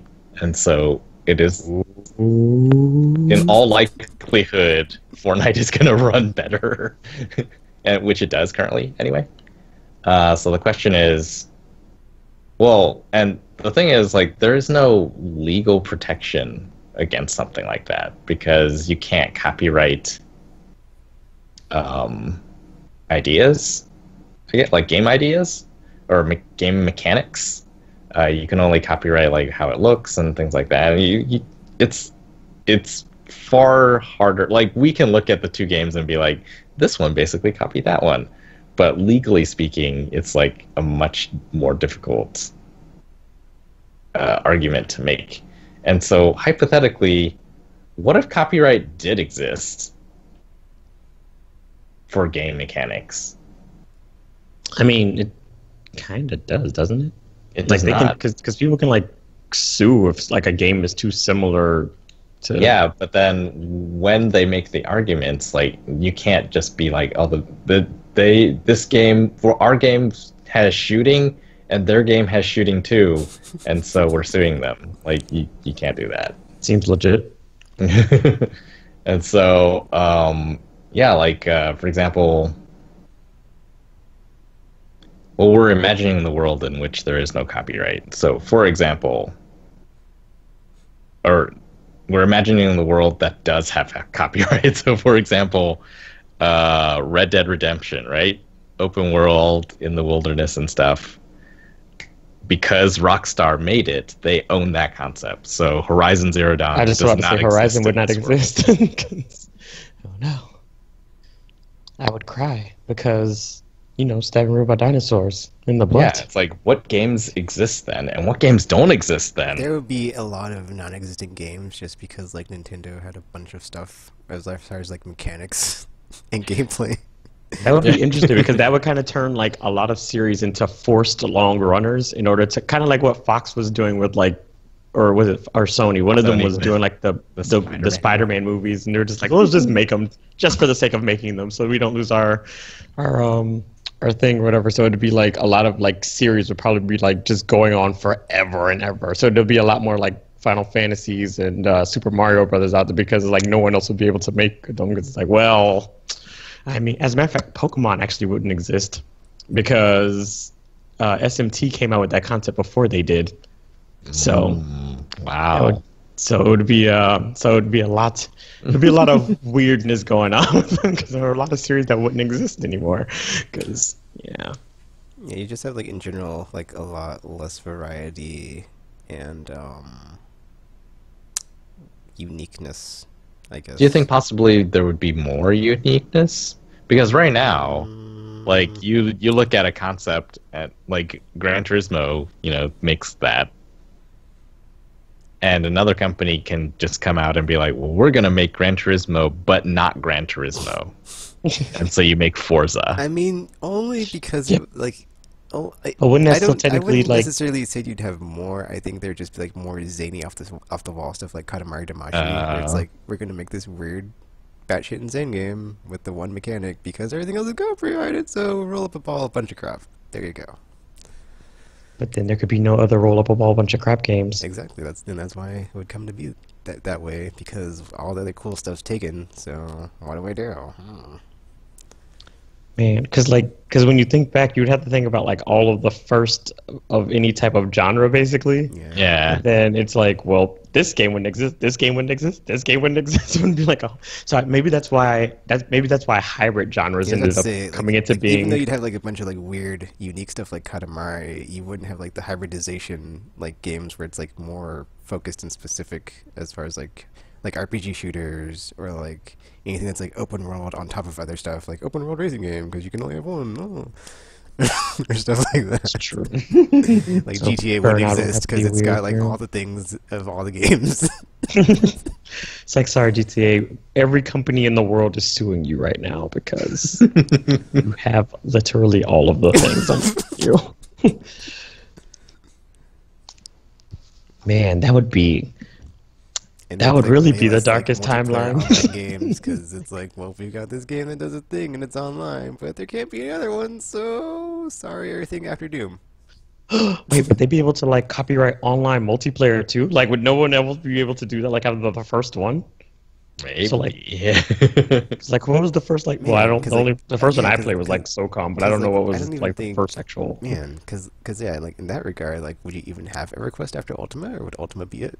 Or would there be just MUDs and like we can't have? Well, your graphical game may be 3D graphics, but text-based online games are the same thing. It's just text-based and it's in your mind. You're imagining it, so you can't have It's it. in your- It's in your mind. I think that one would totally go to court, actually. Is it the same if they don't make it? Wow, I just If thought it about that. happens Tropical, in your like, if it mind. is a graphical thing, then like all the things that are like, it's like yeah, because like that would probably go to court. Because like then it's like if you can never get past the text based stuff, you never get to like the graphical stuff that's like in the 3D, and then you're just gonna always be stuck in like the text based stuff, and then like all the stuff after text based doesn't exist. So it's like we would just have games where you read them, you wouldn't even play them. So it's like Zork and stuff like that. It's like it never evolves from there. Cause it's like you can just people are just like, well, I'm gonna make this text-based game. Well, I'm gonna make this text-based game. Then someone's like, well, what if we made these pixels and polygons? And it's like, no, it's the same thing. I'm taking you to court. Basically. No. Gosh, could you imagine like the news sites is basically be like all legal sites now instead of like news because they're like, well, this person's suing this person today because they did this, this, and this, and this. So it'd be Yeah, it's really funny though, because like if you read sort of the few definitive histories of video game books, a lot of them are about like legal battles. It's like, oh, well, this is now going off on a tangent. Aimless, yay! Yay! Atari suing Activision for becoming a third-party publisher. It's like, you are not licensed to make Atari games, and that was a whole thing. And who invented video games? Was it like Nolan Bushnell, or was it Ralph Baer? That was a whole legal thing. It was just like so many legal battles in that book. So you guys think undoubtedly this would be a worse timeline? Yes. I think it would be. Because then it's like, not only do we have to deal with this the current stuff that's probably would have been still going on in this timeline, but then we would have like no games because it's like we couldn't it's have like, them. It's like, hey, Because do you people like can't build on top of other people's Yeah. work. Yeah, it's like- Everyone has to start from scratch. do you like Guitar Hero and DJ Hero and Taiko Drum Master and DDR and all that? Well, guess what? You can only have the first of all those that came, and the rest don't exist. Mhm. Have fun. Echo Drum Master. That's not too bad. But it is. But it is. And can they only be like one VR game? Because it's like, well, it uses a VR helmet, so we only get one. All the other VR games use a helmet. Ours is the first Well, one. You can have it there- right now. See, you could have more than one, though. They would just all be made by the same people. Yay! It's like, yeah, there could still be tons of Mario games. They would just all be Mario games. There would be no other platformers. Mario. Sonic wouldn't exist. There would be no Sonic. There would be Kirby. There would be like Yoshi's Island and Yeah, all the that typical stuff. ones. But there Yes, wouldn't but- be any other 2D platformers. But Sonic was my hot side Klonoa. Klonoa. My Cameo. hot side piece. Cameo. Gex. Are there games that would be better off not existing? That's a good question. I mean, there probably are, but they're can't- probably games that we can't think of because Yeah, because I we mean, would not like, we would not be playing those. We have Like not that been one playing game those. RPG played. That's like, this isn't a game. On the Vita. oh right, actual sunshine. That thing. What was even that? What was even that? Yeah, because then there's like a bunch of like indie games that like take the aesthetic of like so many retro games, like Super Meat Boy, or Metro City Rampage, or Retro City Rampage. Those wouldn't exist. That are just like a love letter to games like that. Those wouldn't Oh exist. yeah, because people wouldn't be able to do like those kind of like homages or anything, because then they'd be like, well, I might get sued, so don't want to risk that. I wonder if there'd be more like. Oh, I wonder if it would have become like a licensing model. You'd be like, you are licensed to make a 2D platformer from Nintendo. Jeez. But why would they do that? Because it's like, well, ours are all 10s because they're awesome, and Shigeru Miyamoto is like at the helm. But if you want to, take your ragtag team of whoever that doesn't know what they're doing and make a platformer, just stamp it on it, and we'll get out the road. Pay us a bunch of money, Yeah. and then then we make a bunch of money from the thing that you make. You make a little bit too, but yeah, Seems win-win. Unless people start making bad platformers. In which case, then, And even in our timeline, we do know that it does happen. that exists in our time. Sonic Team. Mouth. This is like the one thing is like, well, Sonic Team would be spared all the embarrassment that they've had to live through over the last. Wait, does that mean that Sega would have not existed then? Because I mean, Sonic kind of like did it for them. It was like, the reason, man. It's the reason I got out of bed in the morning. So like, is that no longer a thing? Would Sega not exist? Would the timeline be that dark? Oh man. Probably wouldn't, because most of their stuff that came out was probably anything that came out for their stuff that was first party was probably already existed by the time it came out, or by the time that they were competing with Nintendo, so they wouldn't have been able to launch with anything, or just had like stuff that's not that stuff. No. Sega's the Me Too company. Because it's like we need a sports game, but we can't make sports games.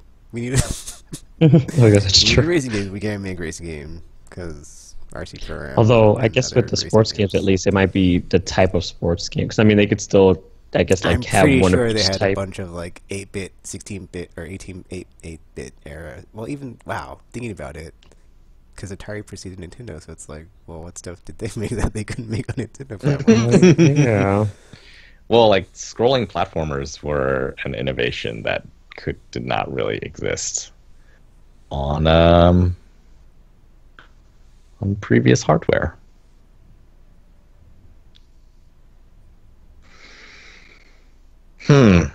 Interesting to think about, which is exactly why we do Hypothetical Hour.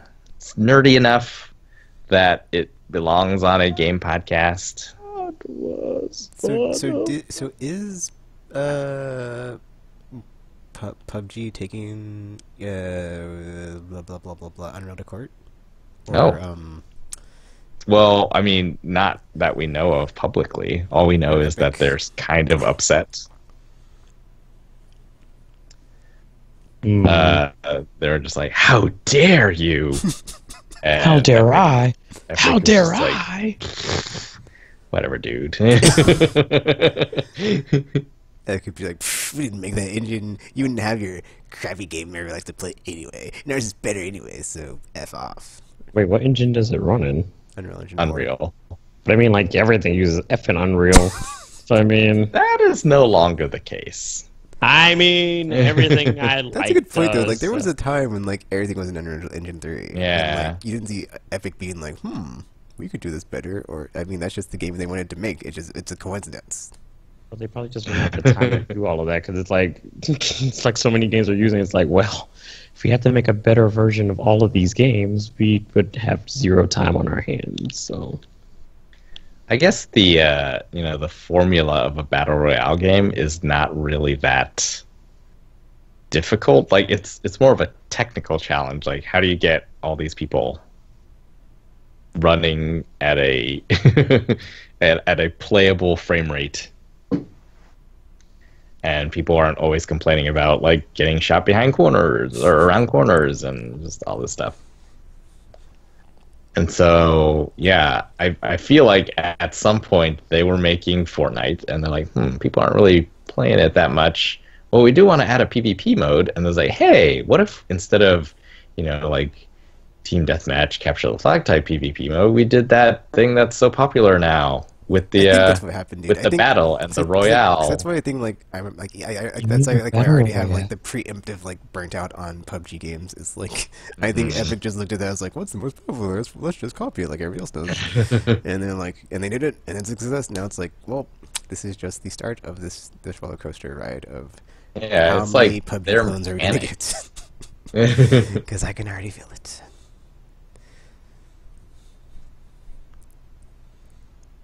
It's like if only Battleborn was successful, we could have went a whole different way. Awkward. Awkward. if Doom's multiplayer had been super good. Well, there's still the Quake Could have gone Arena back. thing, or whatever it's called. The like Could have gone back. hero-based FPS stuff with like the MOBA elements, which is weird, but whatever. Or hero elements for MOBAs, because it's not a MOBA. It just has each character has a unique ability. Yeah. Deal with it. I mean, in that regard, it's like a fighting game. So I think they're gonna have to change the name, MOBA. I don't think it's gonna make sense. It's like multiplayer online battle arena is what it stands for. It's like, well, so basically you're saying that the characteristic is that it is in an arena because there are so many multiplayer online battle games. So it's the arena part that makes it something different. Yeah, that makes no sense. Defense of the Dota, Defense of the Ancients. I think that made more sense. Except that, you had to know what an ancient was. But the defending part. they could call it a DTC, Defend the Core.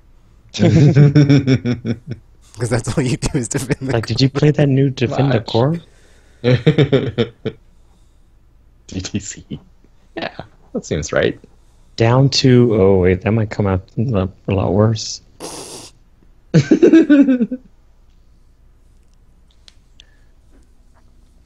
All right. And it's a three-letter one, so it like fits in with FPS, RTS, Yeah. RPG. Yep, we got it, guys. Aimless. Yeah. We should probably actually copyright it beforehand. I was like, before we actually end up in the same situation. It's like, court for everybody. Someone was saying, I forget who said it on. I saw it on Twitter. Someone was like, instead of walking simulators, shouldn't we call them stroll playing games? I'll see myself out. I was like, I like that.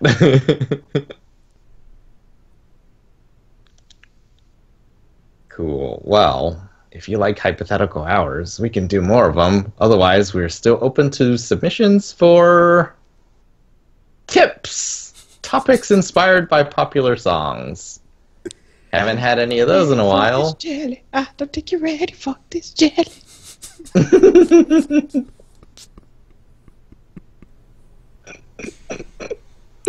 So yeah, we can do one of those. Actually, I guess next week is our last one of the year, right? Last podcast of the year? Because last time I have a Wednesday off, so or a day off. So I mean, there's also that. There's that little issue, but it's fine. It's fine. So yeah, I guess we'll decide what we're gonna do then. Let's do some new stuff. Basically, this is just gonna be VGA, or that's not what they're called anymore. TGA and PSX,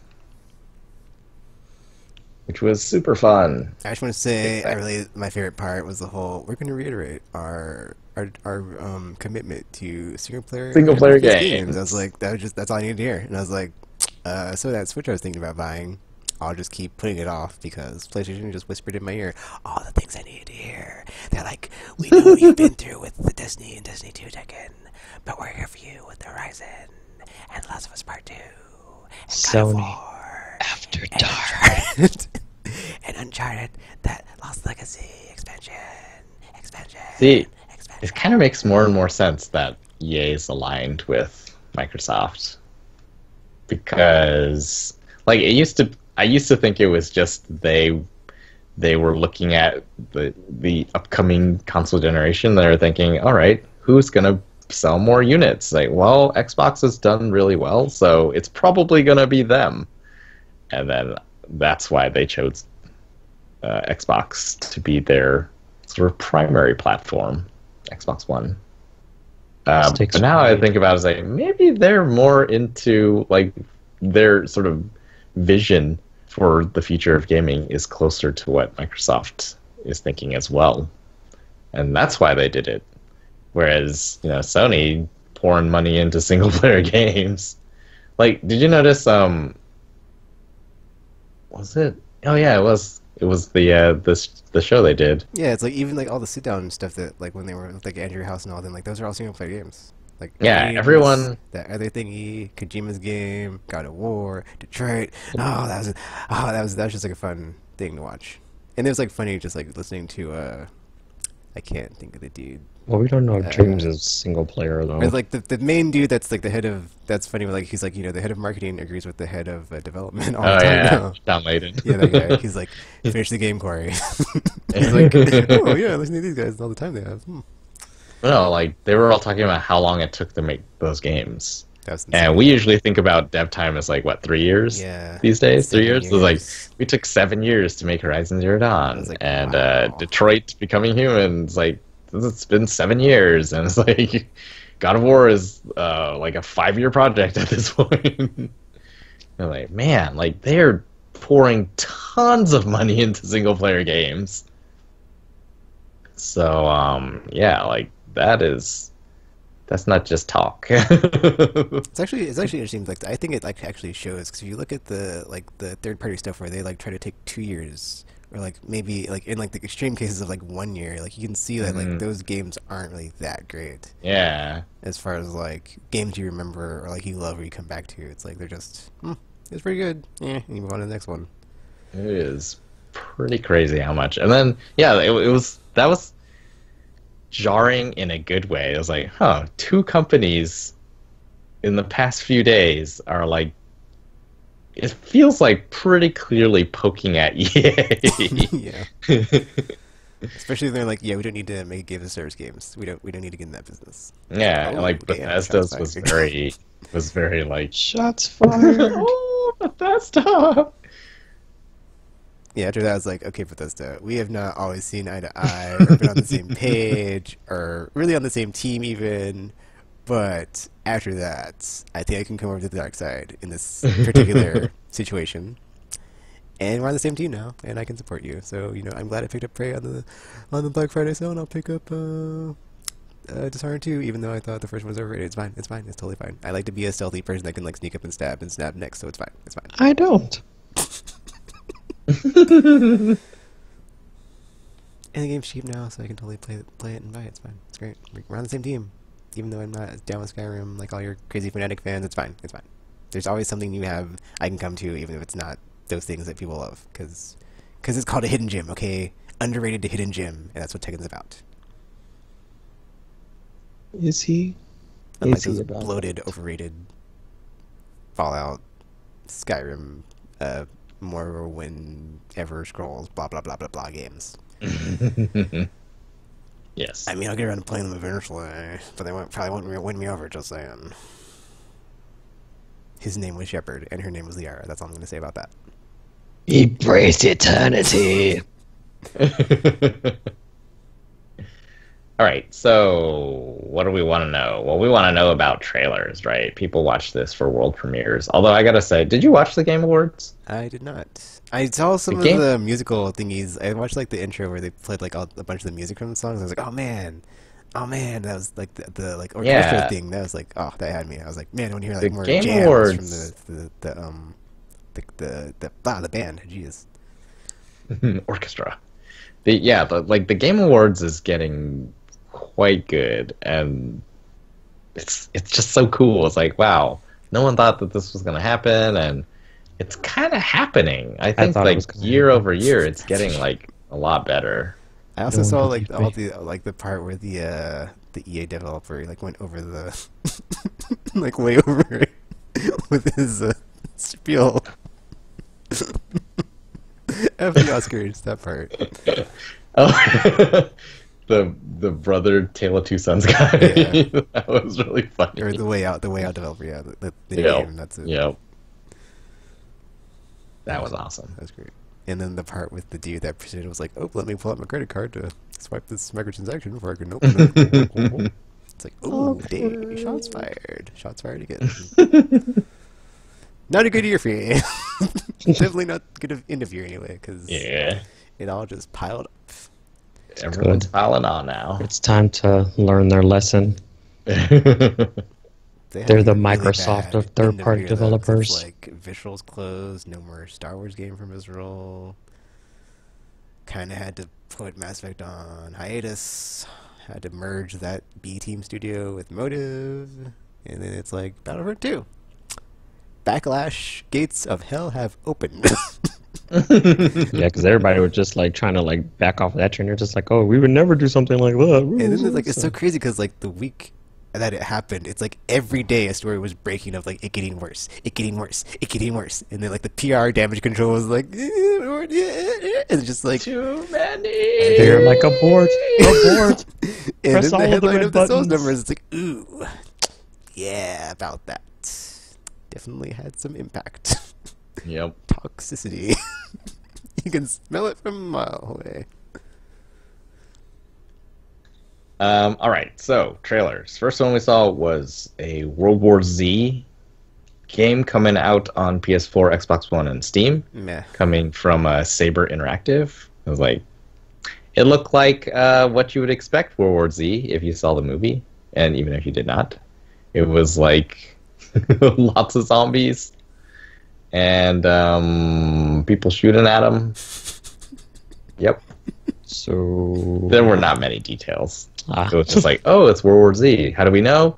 Those zombies are climbing up each other like fire ants. And they're making a structure like fire ants. Fire ants are amazing.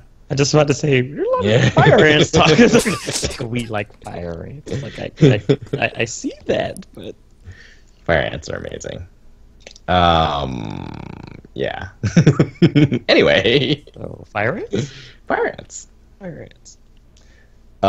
Alchemy Labs, the people who made Job Simulator, are making Vacation Simulator because it I is the might need next that. logical step. Because I'm never gonna have one. So this seems right. Looks pretty funny. They are the VR multi-platform developer, so it's on all of them, Oculus, PSVR, and Vive. Then we saw something, another VR thing, which was just insane. It was Smith and Smitherson's Accounting Plus, which is a VR game coming from Squanch Games and Crows. And that one is actually coming out really soon, next week, actually. Next new release day, you'll be able to play Accountings Plus. I have no idea what that game is, but it's VR, and it's voiced by the guy who voices Rick and Morty, and that's really popular these days, so yeah, pretty excited.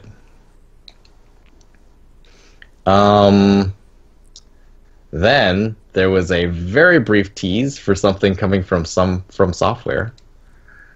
And then I died a little inside Yeah, everybody's like, I want my Armored Core game.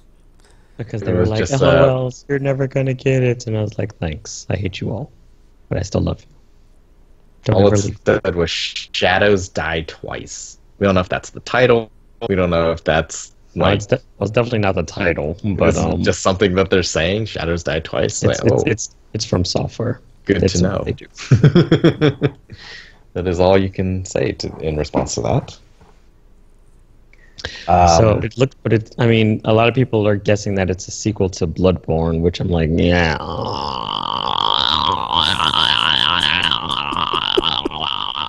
But I mean,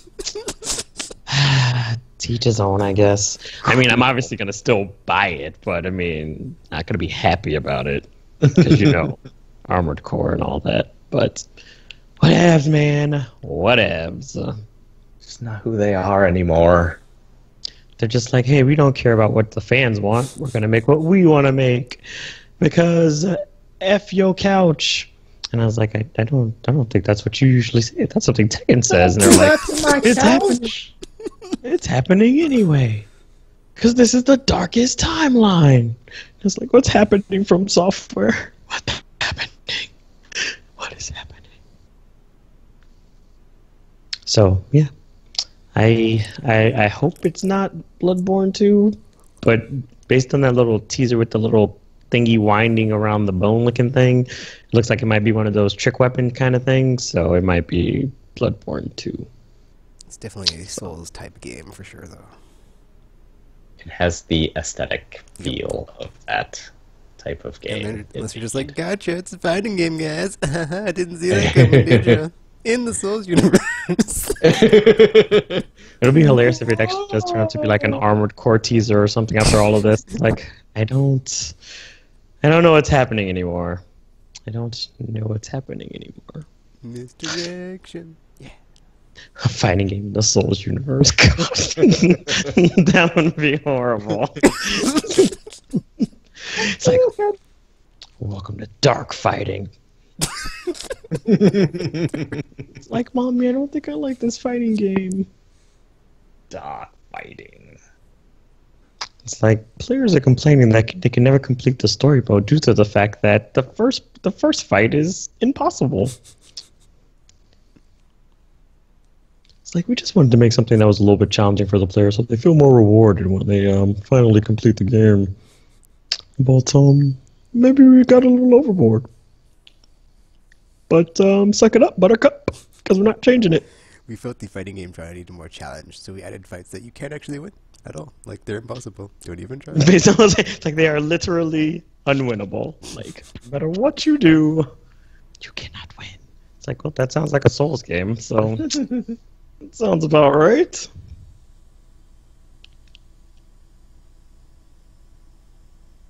That would be interesting. But, yeah, I want my effing Armored Core game. So, make my effing Armored Core game. I'm not playing it. It would be like random move sets, right? So you would never know what your opponent could do the first time you ever saw them. You also wouldn't know what you could do. They'll just change your fight style mid-fight. Fighting It's style. like, now you play differently. It's like, I don't know why this is the mechanic. What is Seems right. That doesn't seem right. Then they showed a trailer for the new game from Campo Santo, the people who made Firewatch, called In the Valley of Gods. Sort of Egyptian pyramid stuff and first person? I think so. Yeah, it looks cool. The same. Yeah. So, I'll get it. But a different setting. It looks good. 2019. Yeah, So it's weird. They showed the date on. Yeah. That's a long way away. That's a long ways away. That is a long way away. But I mean, this year kind of flew by though. So, and there is a lot of stuff coming out next year. Maybe they're just like, yeah, we should probably not. Or they're just not ready. Just not ready.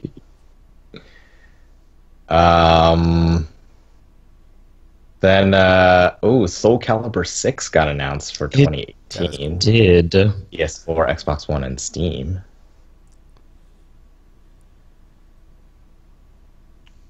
Super exciting. It looks pretty good. They showed Mitsurugi and Sophia. She still had some work done, just saying. Awkward. I'm just saying. I'm just like, whoa, Harada, whoa. I mean, you're not the person involved, but your buddy there on stage, all ivying it up with Sophia. I'm not sure how I feel about this. Well, maybe you took the influence when you're all whatchamacalliting with the Dare Live team too far. Collaborating, that's it. Yeah, too much influence. Nah.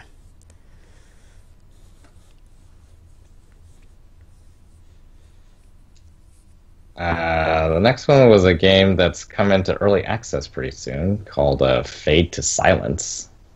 It is from THQ Nordic and Black Forest Games. Early access... Oh, actually, what day is today? Early access starts on the 14th of this month. So really, really soon. That's practically tomorrow. What was this? It was some sort of horror type, maybe snow? Survival. Yeah, it was the snow and the guy who was in survival the type thing. That's knocked out in the snow. So maybe it's another one of the survival games that are so popular these days too, along with Battle Royale. I want to participate in a battle royale. Then we got to see Reggie come on again. That's always fun. Because they were showing that Bayonetta 2 is being ported from the Wii U to the Switch. But that's not all. Along with it, Bayonetta 1, just like the original Wii U package. But that's not all. Yeah, that's not all either. Bayonetta 3 is coming exclusively to Switch. But that's not... Actually, it is. At some point. We have no idea when. So it's on that Metroid Prime deal. I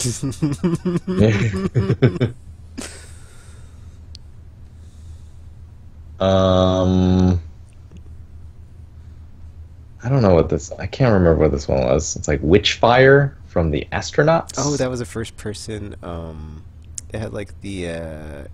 was it the... What Remains of Edith Finch people working with the... some other first person game? I can't think of what it's called. But it's actually a first person shooter, not a first person walking simulator thing. Oh yeah, that's right. It's, they sort of they tricked us. It looked like it was going to be a walking simulator, and then suddenly the first person view pulls out this big gun, and it sort of looks like a fantasy type shooter. There's not very many of those. Like, there used to be Heretic, I think, was a game way back in the day of that type. It's really good though. Then the Way Out guy we were talking about, he showed the Way Out release date is March 23rd, I think, 2018. Pretty cool.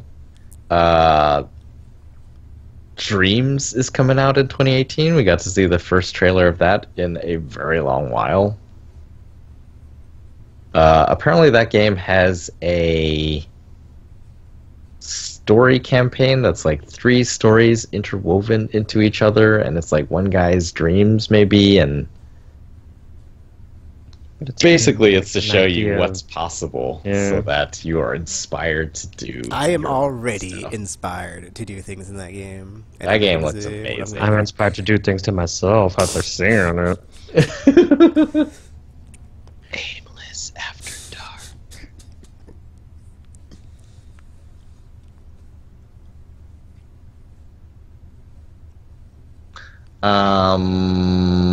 What was this one?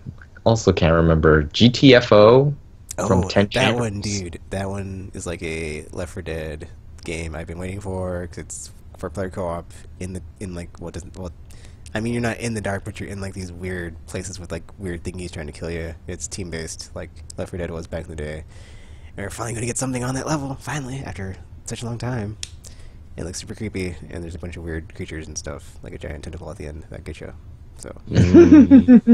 Giant tentacles. Oh, right. This was the one from the Payday people. Yeah. Yeah. Or, not the Payday people, but someone who worked on Payday 1 and 2. Cool. And then finally they showed a gameplay trailer for Metro Exodus, which we already knew existed, and then we got to see it. And as you would expect, it looks pretty good graphically. I don't know. I haven't played any of the Metro games yet, although I did start reading the second Metro novel because I can't find the first one. It's a dark place. Well, yeah, I mean... They all are dark. So that was the stuff that got announced at the Game Awards, which we already said is getting pretty cool. I like it. Apparently like 11.5 million people watched it in the 3 hours that it was on live. Crazy. It was on many, many different platforms, and I think available to see internationally, so... I want to be the Game Awards when I grow up. And then the weekend was PSX, and then, as they said, you know, there wasn't a press conference, but they did do it was like a fireside chat, I guess. They basically had a lot of different developers come out and sort of talk a little bit about their games that are it out was like coming. a Apple presentation in PlayStation flavor. That's what I thought it was. A little bit, So yeah. it's just like talking, but like not showing. Just like more talking. But I I was like, thought it was what pretty good. is this type of whatever? Just go with it. I guess a lot of people thought it was hugely disappointing. Or I didn't like not expect anything, so I was like, whatever, dude. I was like, True. Yeah, but I wasn't expecting any like It was huge fun. reveals or anything. I liked seeing all of them. Talking about God of War coming out, hopefully in the early part of next year, and Did they say that Days Gone is 2018? I can't remember. It wasn't on the stage show. It might have been later. So I think when Shuhei and Greg Miller were talking, I think they said that, but I can't remember 100%. So like that is in the current cinematic universe for PlayStation, where Phase, what is this? Phase God of War, Gone, or Days Gone, Phase. Yeah, what was the big stuff at PSX? I cannot remember. Medieval. Dreams beta coming soon. Oh yeah, Medieval is making a comeback on PS4 as a remastered game. From Capcom. Wait, no, never mind. It wasn't Monster That was the Monster Hunter thing, right? Yeah.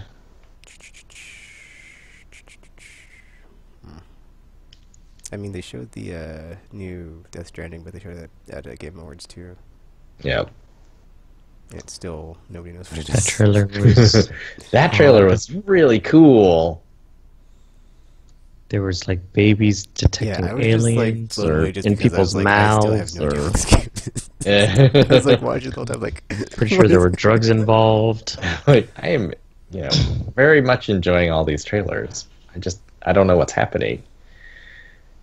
Baby in the throat, baby in the stomach. babies It's in my like, that's not where throats. babies Yeah, go. it's like that is not a uterus. That is not how babies work at all. Someone should tell Kojima that. Whatever. I'm sure he might maybe know.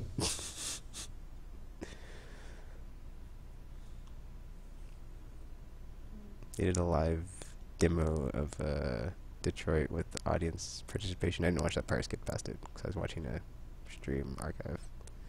That was very fun. That one graffiti game that they showed at E3. Oh right, the Jungle. Yeah, that one. That looks pretty good. Apparently, it's an action game. But they're not showing the action part of it yet. I think they showed some VR stuff too, like the whale dolphin thing. Oh yeah, Jupiter and Mars. That one. It's the name of a dolphin game. Oh yeah, Wipeout VR, dude. That one's like, I saw that and I lost my mind. I was like, yes. I wanted it like right now. I like just wanted it right now because it's got like all those like weird geometric like 90-degree angles and just like weird like corkscrews of just like I cannot wait to play that and vomit all over the place and just like see if it is that intense. I suppose that's something. Because in my brain, it's like I never thought I wanted that, but then they showed it and I was like, I want it now, and just because I love me some Wipeout, I'm like, can I handle it? And I'm like, ooh, I'm up for the challenge. So I can't wait for that. Just like look around the cockpit and just, it's gonna be delicious. Can't wait. Oh yeah, I guess they did announce a bunch of VR stuff. Yeah. Rick and Morty Virtual Reality is coming to PSVR. That Wipeout collection. Oh yeah, the Last Guardian thing. Yep, which is out now. You can go check that out. I haven't checked it out yet. And also, that just reminded me of Fishing Master, which was something I played. Oh well. And something called Firewall, I think. It's like it looked like Rainbow Six Siege, but in VR. That was cool. It was like the team-based thing. Where you Apparently there's a few people raving about it. I'm like, interesting. It's being made by the guy who started that company and made Adrift, and then left and made a new company. And before that, he was the guy who told Xbox One naysayers to get over it. and got totally abused online for a long time. But I guess we've moved past that. So, yay! We never moved past. Never forget.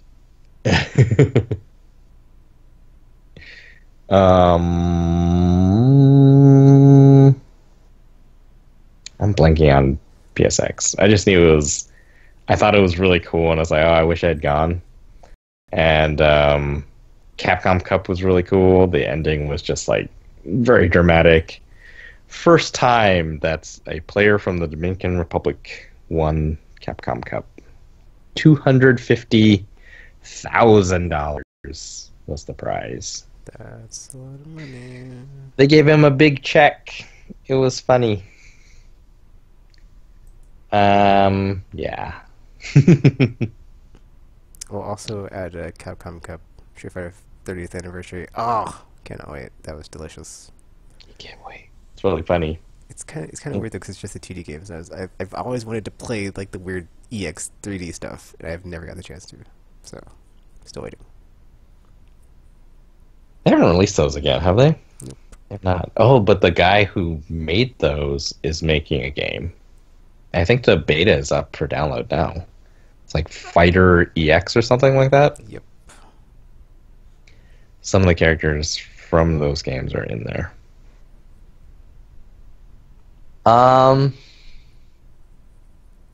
Yeah, and they announced Season 3 characters for Street Fighter 5.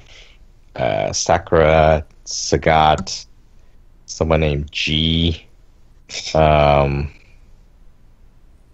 another someone who I can't remember. Ooh, there was a Blanca. I think there was. It's like 6 characters. But instead of like teasing them with silhouettes this year, they just showed them. Well, they did Yeah, it was, first, one of those and then weird, they showed them.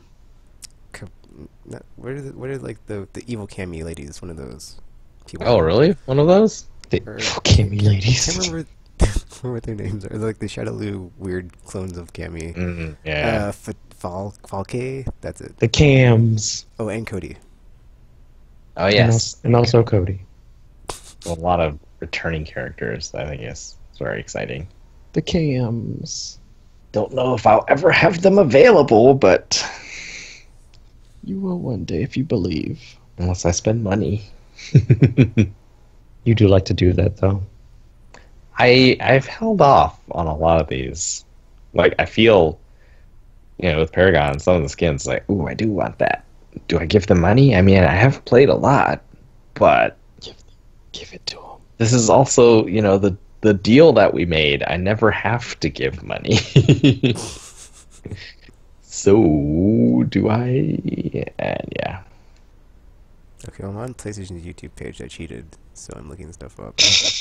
And they showed the Blaze Blue cross tag battle. That was pretty cool. 'Cause it's like a tag game. That's not Marvel. NTD, yeah. Yes. Donut County. That was a funny trailer when they showed that. Oh, the game that you play as a bottomless pit? Yeah. Yeah. How do you... Wait, what? And the Romancing Saga 2 trailer, which like totally had me hyped. I completely forgot about. I was like, oh yeah, and that's coming out soon. I think I need to pre-order that. Delicious. Something called Omen of Sorrow. I think it's a fighting game with like weird fictional characters from years gone past. Yep. What else is here? All this stuff wasn't like actually announced on stage or anything, but we got to see them, which was cool. Oh, Dragon's Crown Pro apparently. I could not tell what that thing said with the font. Like Dragon's Crown something. I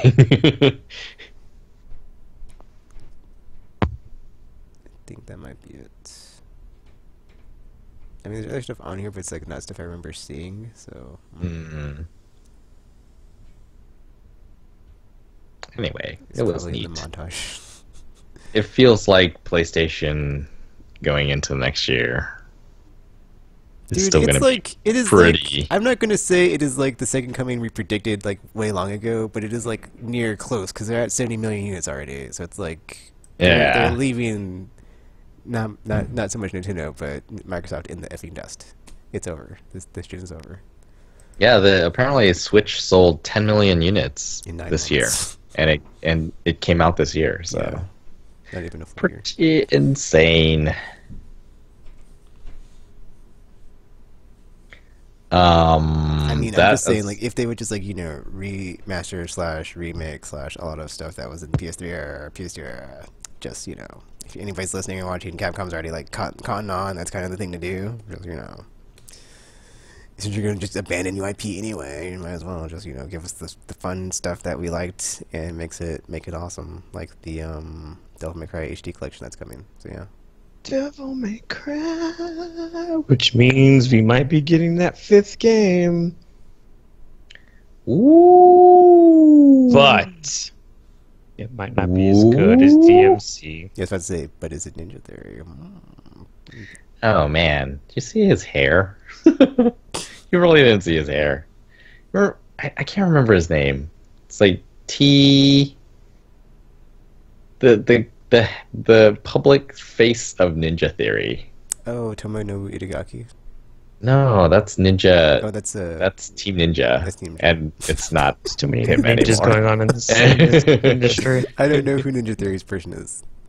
It was well, like when they were promoting DMC, he had a haircut that was very similar to that version of Dante's, and everyone was like, "He just made Dante look like that because that's his haircut." It's like Now the other way he around. has a very strange haircut. Which means new Dante has a very strange haircut too. Because they went up to accept the award for best narrative with Hellblade, and it was like, what happened, guy? Like, how weird are we talking? It's basically like, Phase in Paragon, Yeah. kind of like that, but shorter, on the long side. On the long side. Oh, I think I've seen women with hair like that though. That have haircuts like that. It was interesting. It was a thing. There's this whole thing. It was a phase. Ha ha. Aha! I'll see myself out.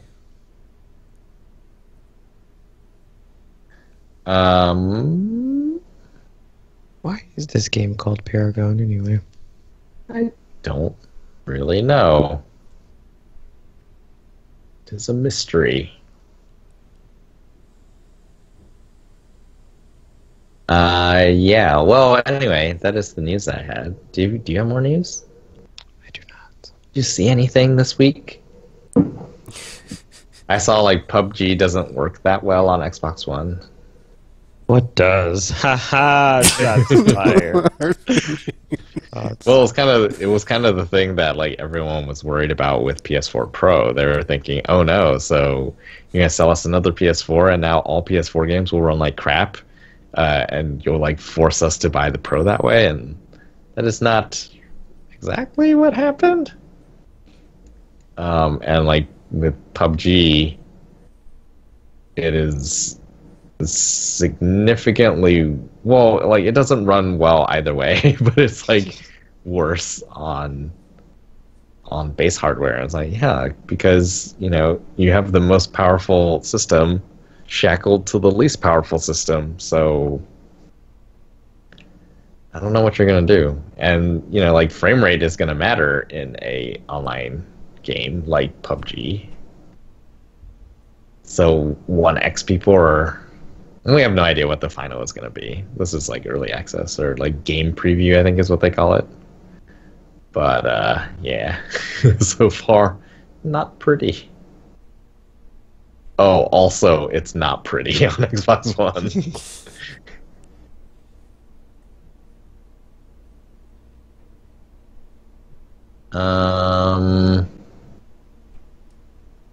Oh, there's a huge holiday sale happening on PSN There now. are lots of good It's like deals. too many games I'm to going to name. buy all of them. Name some of them, because I'm 2017. curious. Name some Second, of what the do you got? best deals. I can't think of any. There was And like a lot because I was sitting there, I was like, "There's too many. I can't buy any more."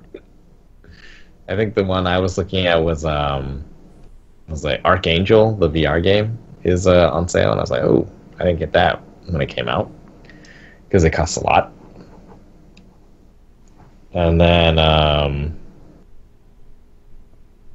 yeah, mostly my focus was VR games, but there's a lot of games on there, and it is only week one. Apparently, this is week one of 5. Ooh. So So a lot basically, of deals coming up. See, Payday 2, $16. We got Grand Theft Auto 5 for $20. Oh wait, this doesn't, I think, have my Plus subscription on here. I'm on my phone. Oh. It's weird it has games on here, but I already own them. A lot of the PS2 games are on sale for cheap. Flipping, what's the game where you can like shoot through walls? Red Faction 2. It's like three or $4. It's pretty awesome. God of War's Future Past is $24. I'm buying that because RPG said it's like tactics, but not tactics.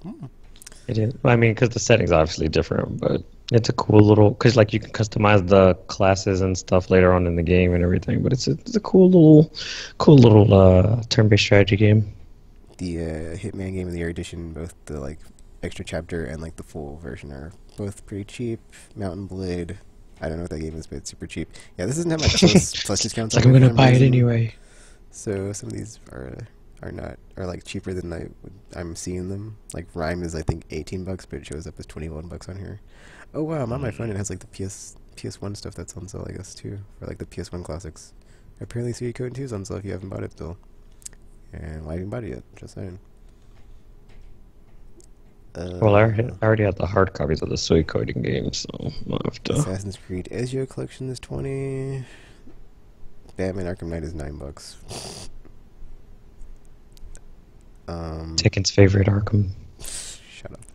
Enter the Gungeon is cheap. All the Grand Theft Auto games. Guilty Gear Zerd Revelator is cheap. Killing Floor 2 is cheap. Bunch of Metal Gear Solid collections are cheap.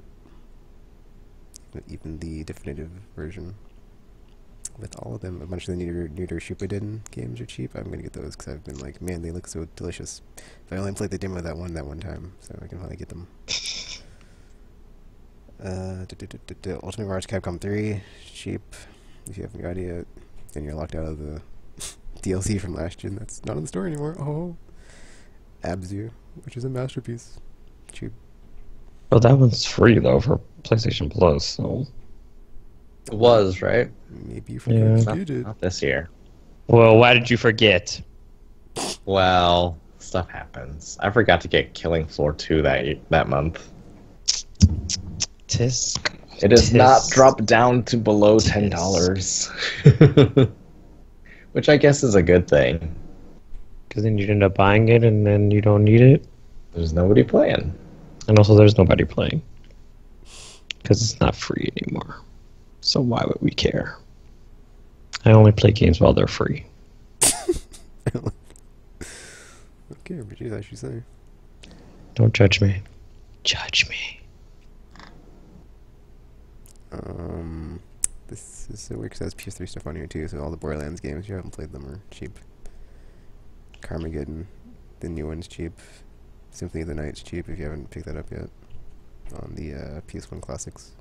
Jump to the RPGs, man. The stuff I need. Okay, let me see. Oh, I can't sort it by genre, unfortunately. What's the epic? Dude, there's 463s on 463s on here. It's gonna take forever, so I'm just gonna. Wait, 463? Holy crap! I need to check that's this for, like, out. all of like PS3, Vita, 4. It doesn't matter. It's all of them. Also, like, there's a whole bunch of Zen pinball tables Yeah. on sale, and they're all listed individually. but it's still like a Oh. lot of items on sale, like Farpoint full games. is half off. It's $30, or I'm sorry, it's $30. I don't know what the MSRP is.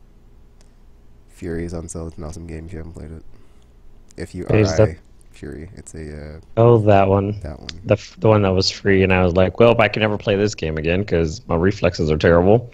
So Grim Fandango remastered. it is fun though, if you don't suck at it. So It is a fun time. Apparently Jurassic Park from Telltale. I don't know if I have that. I need to see if I do, because I want to see how bad their early stuff was. The current It's stuff. not terrible. I want to It's just- see your It's a garbage. totally different type of game. Both the Mega Man Legacy Collection and the bundle. So the separate versions and the bundle are on sale. Oh, wasn't Mega Man 11 announced Oh too? yeah, that was announced. That looked interesting. I'm kind of what's that word? Neutral on Mega Man, because I wasn't really like that big of a Mega Man fan growing up. I mean, I played them, I liked them, but I wasn't like Mario. Always had my heart, so I couldn't like this Mega Man guy who's blue armor. Who's this guy? I mean, I liked it, but it didn't win me over. So It's like, who's even this guy? that being said, Who's- I'm a fan. So cause I did get 9 and 10 whenever the new ones came out. Then Inafune left, and I was like, But now it's Legends 3 or bust is yeah, my oh, response that's to that that. was funny. Wow, all the Mega Solid games are on sale. Mighty Number 9's on sale on PS3. A lot of the Telltale stuff's on sale. A lot of VR stuff's on sale. Yeah, there's a lot of stuff. A lot of stuff. Check it out. It's totally worth it. Cause And this is only week 1, so that means the next few weeks there's going to probably be a butt ton more stuff. Resident Evil stuff's on sale. Or at least Code Veronica X and the Revelations bundle on PS4.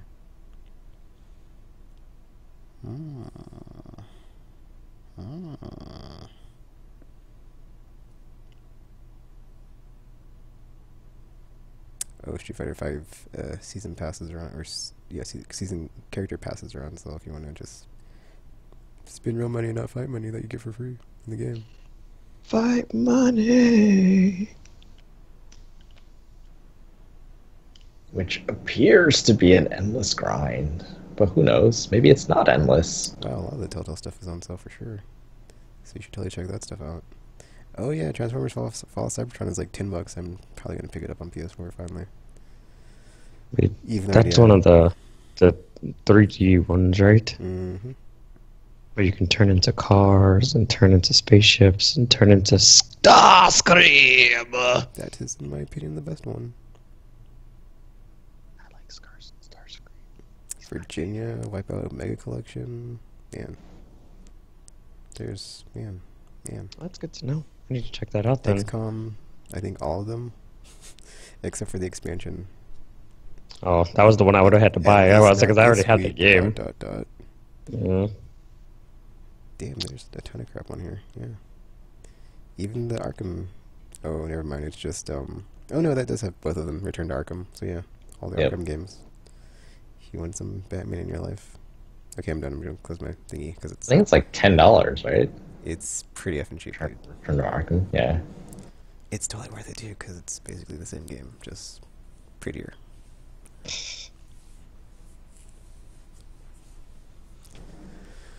So I guess that's that until our last episode of the year next week. Yay, golden crosshairs. We're going to make up random new categories too while we're at it. Yay. Golden Crosshairs next week because I thought that was usually in the year after. Just saying. It's not. We've already established this multiple times. Did Why do we keep going through the same thing every single year? I Because know. isn't that how you establish something? No! Golden crosshairs are always at the end of the year because it's the end of the year. That's how awards work. You give them out after a year of awesome and then a year of terrible, and you're like, hey, this game sucked and it let me down, but this one was awesome. Too bad all of them couldn't be like this. And then that's what you do. This is how this works. But the Oscars don't happen until February. Well, they don't count. They're a fake award show. No one believes anything they say. The Oscars are fake news, you say? Yes, I do say. Okie dokie. Well, I guess we'll wrap up here and until next time. Anything to say before we sign off, RPG? Um, buy a bunch of games and try to survive the darkest timeline. Anything, anything to Treat say? yourself. Also, like, I feel like the entertainment industry should lobby the government for more paid time off, because that is how they make more money. If we had more paid time off, then we would have more money and more time, which allows us to purchase your products. But where did Do this it. come from? What's happening? Also, I'm hungry. Are we making a political rant? What's happening right now? What are we doing? What's life? What's going on? Oh man, I don't even know what to close on. I'm just hoping that we make it through 2017 in one piece, because man, what a effing year. Ugh, actually I'm not gonna say anything because I don't jinx it and like die, so I'm not gonna say anything. Whatever. So yeah, that's it for this podcast, and check us out on Twitter, Facebook, YouTube, wherever. And it's Z, and we're now signing off.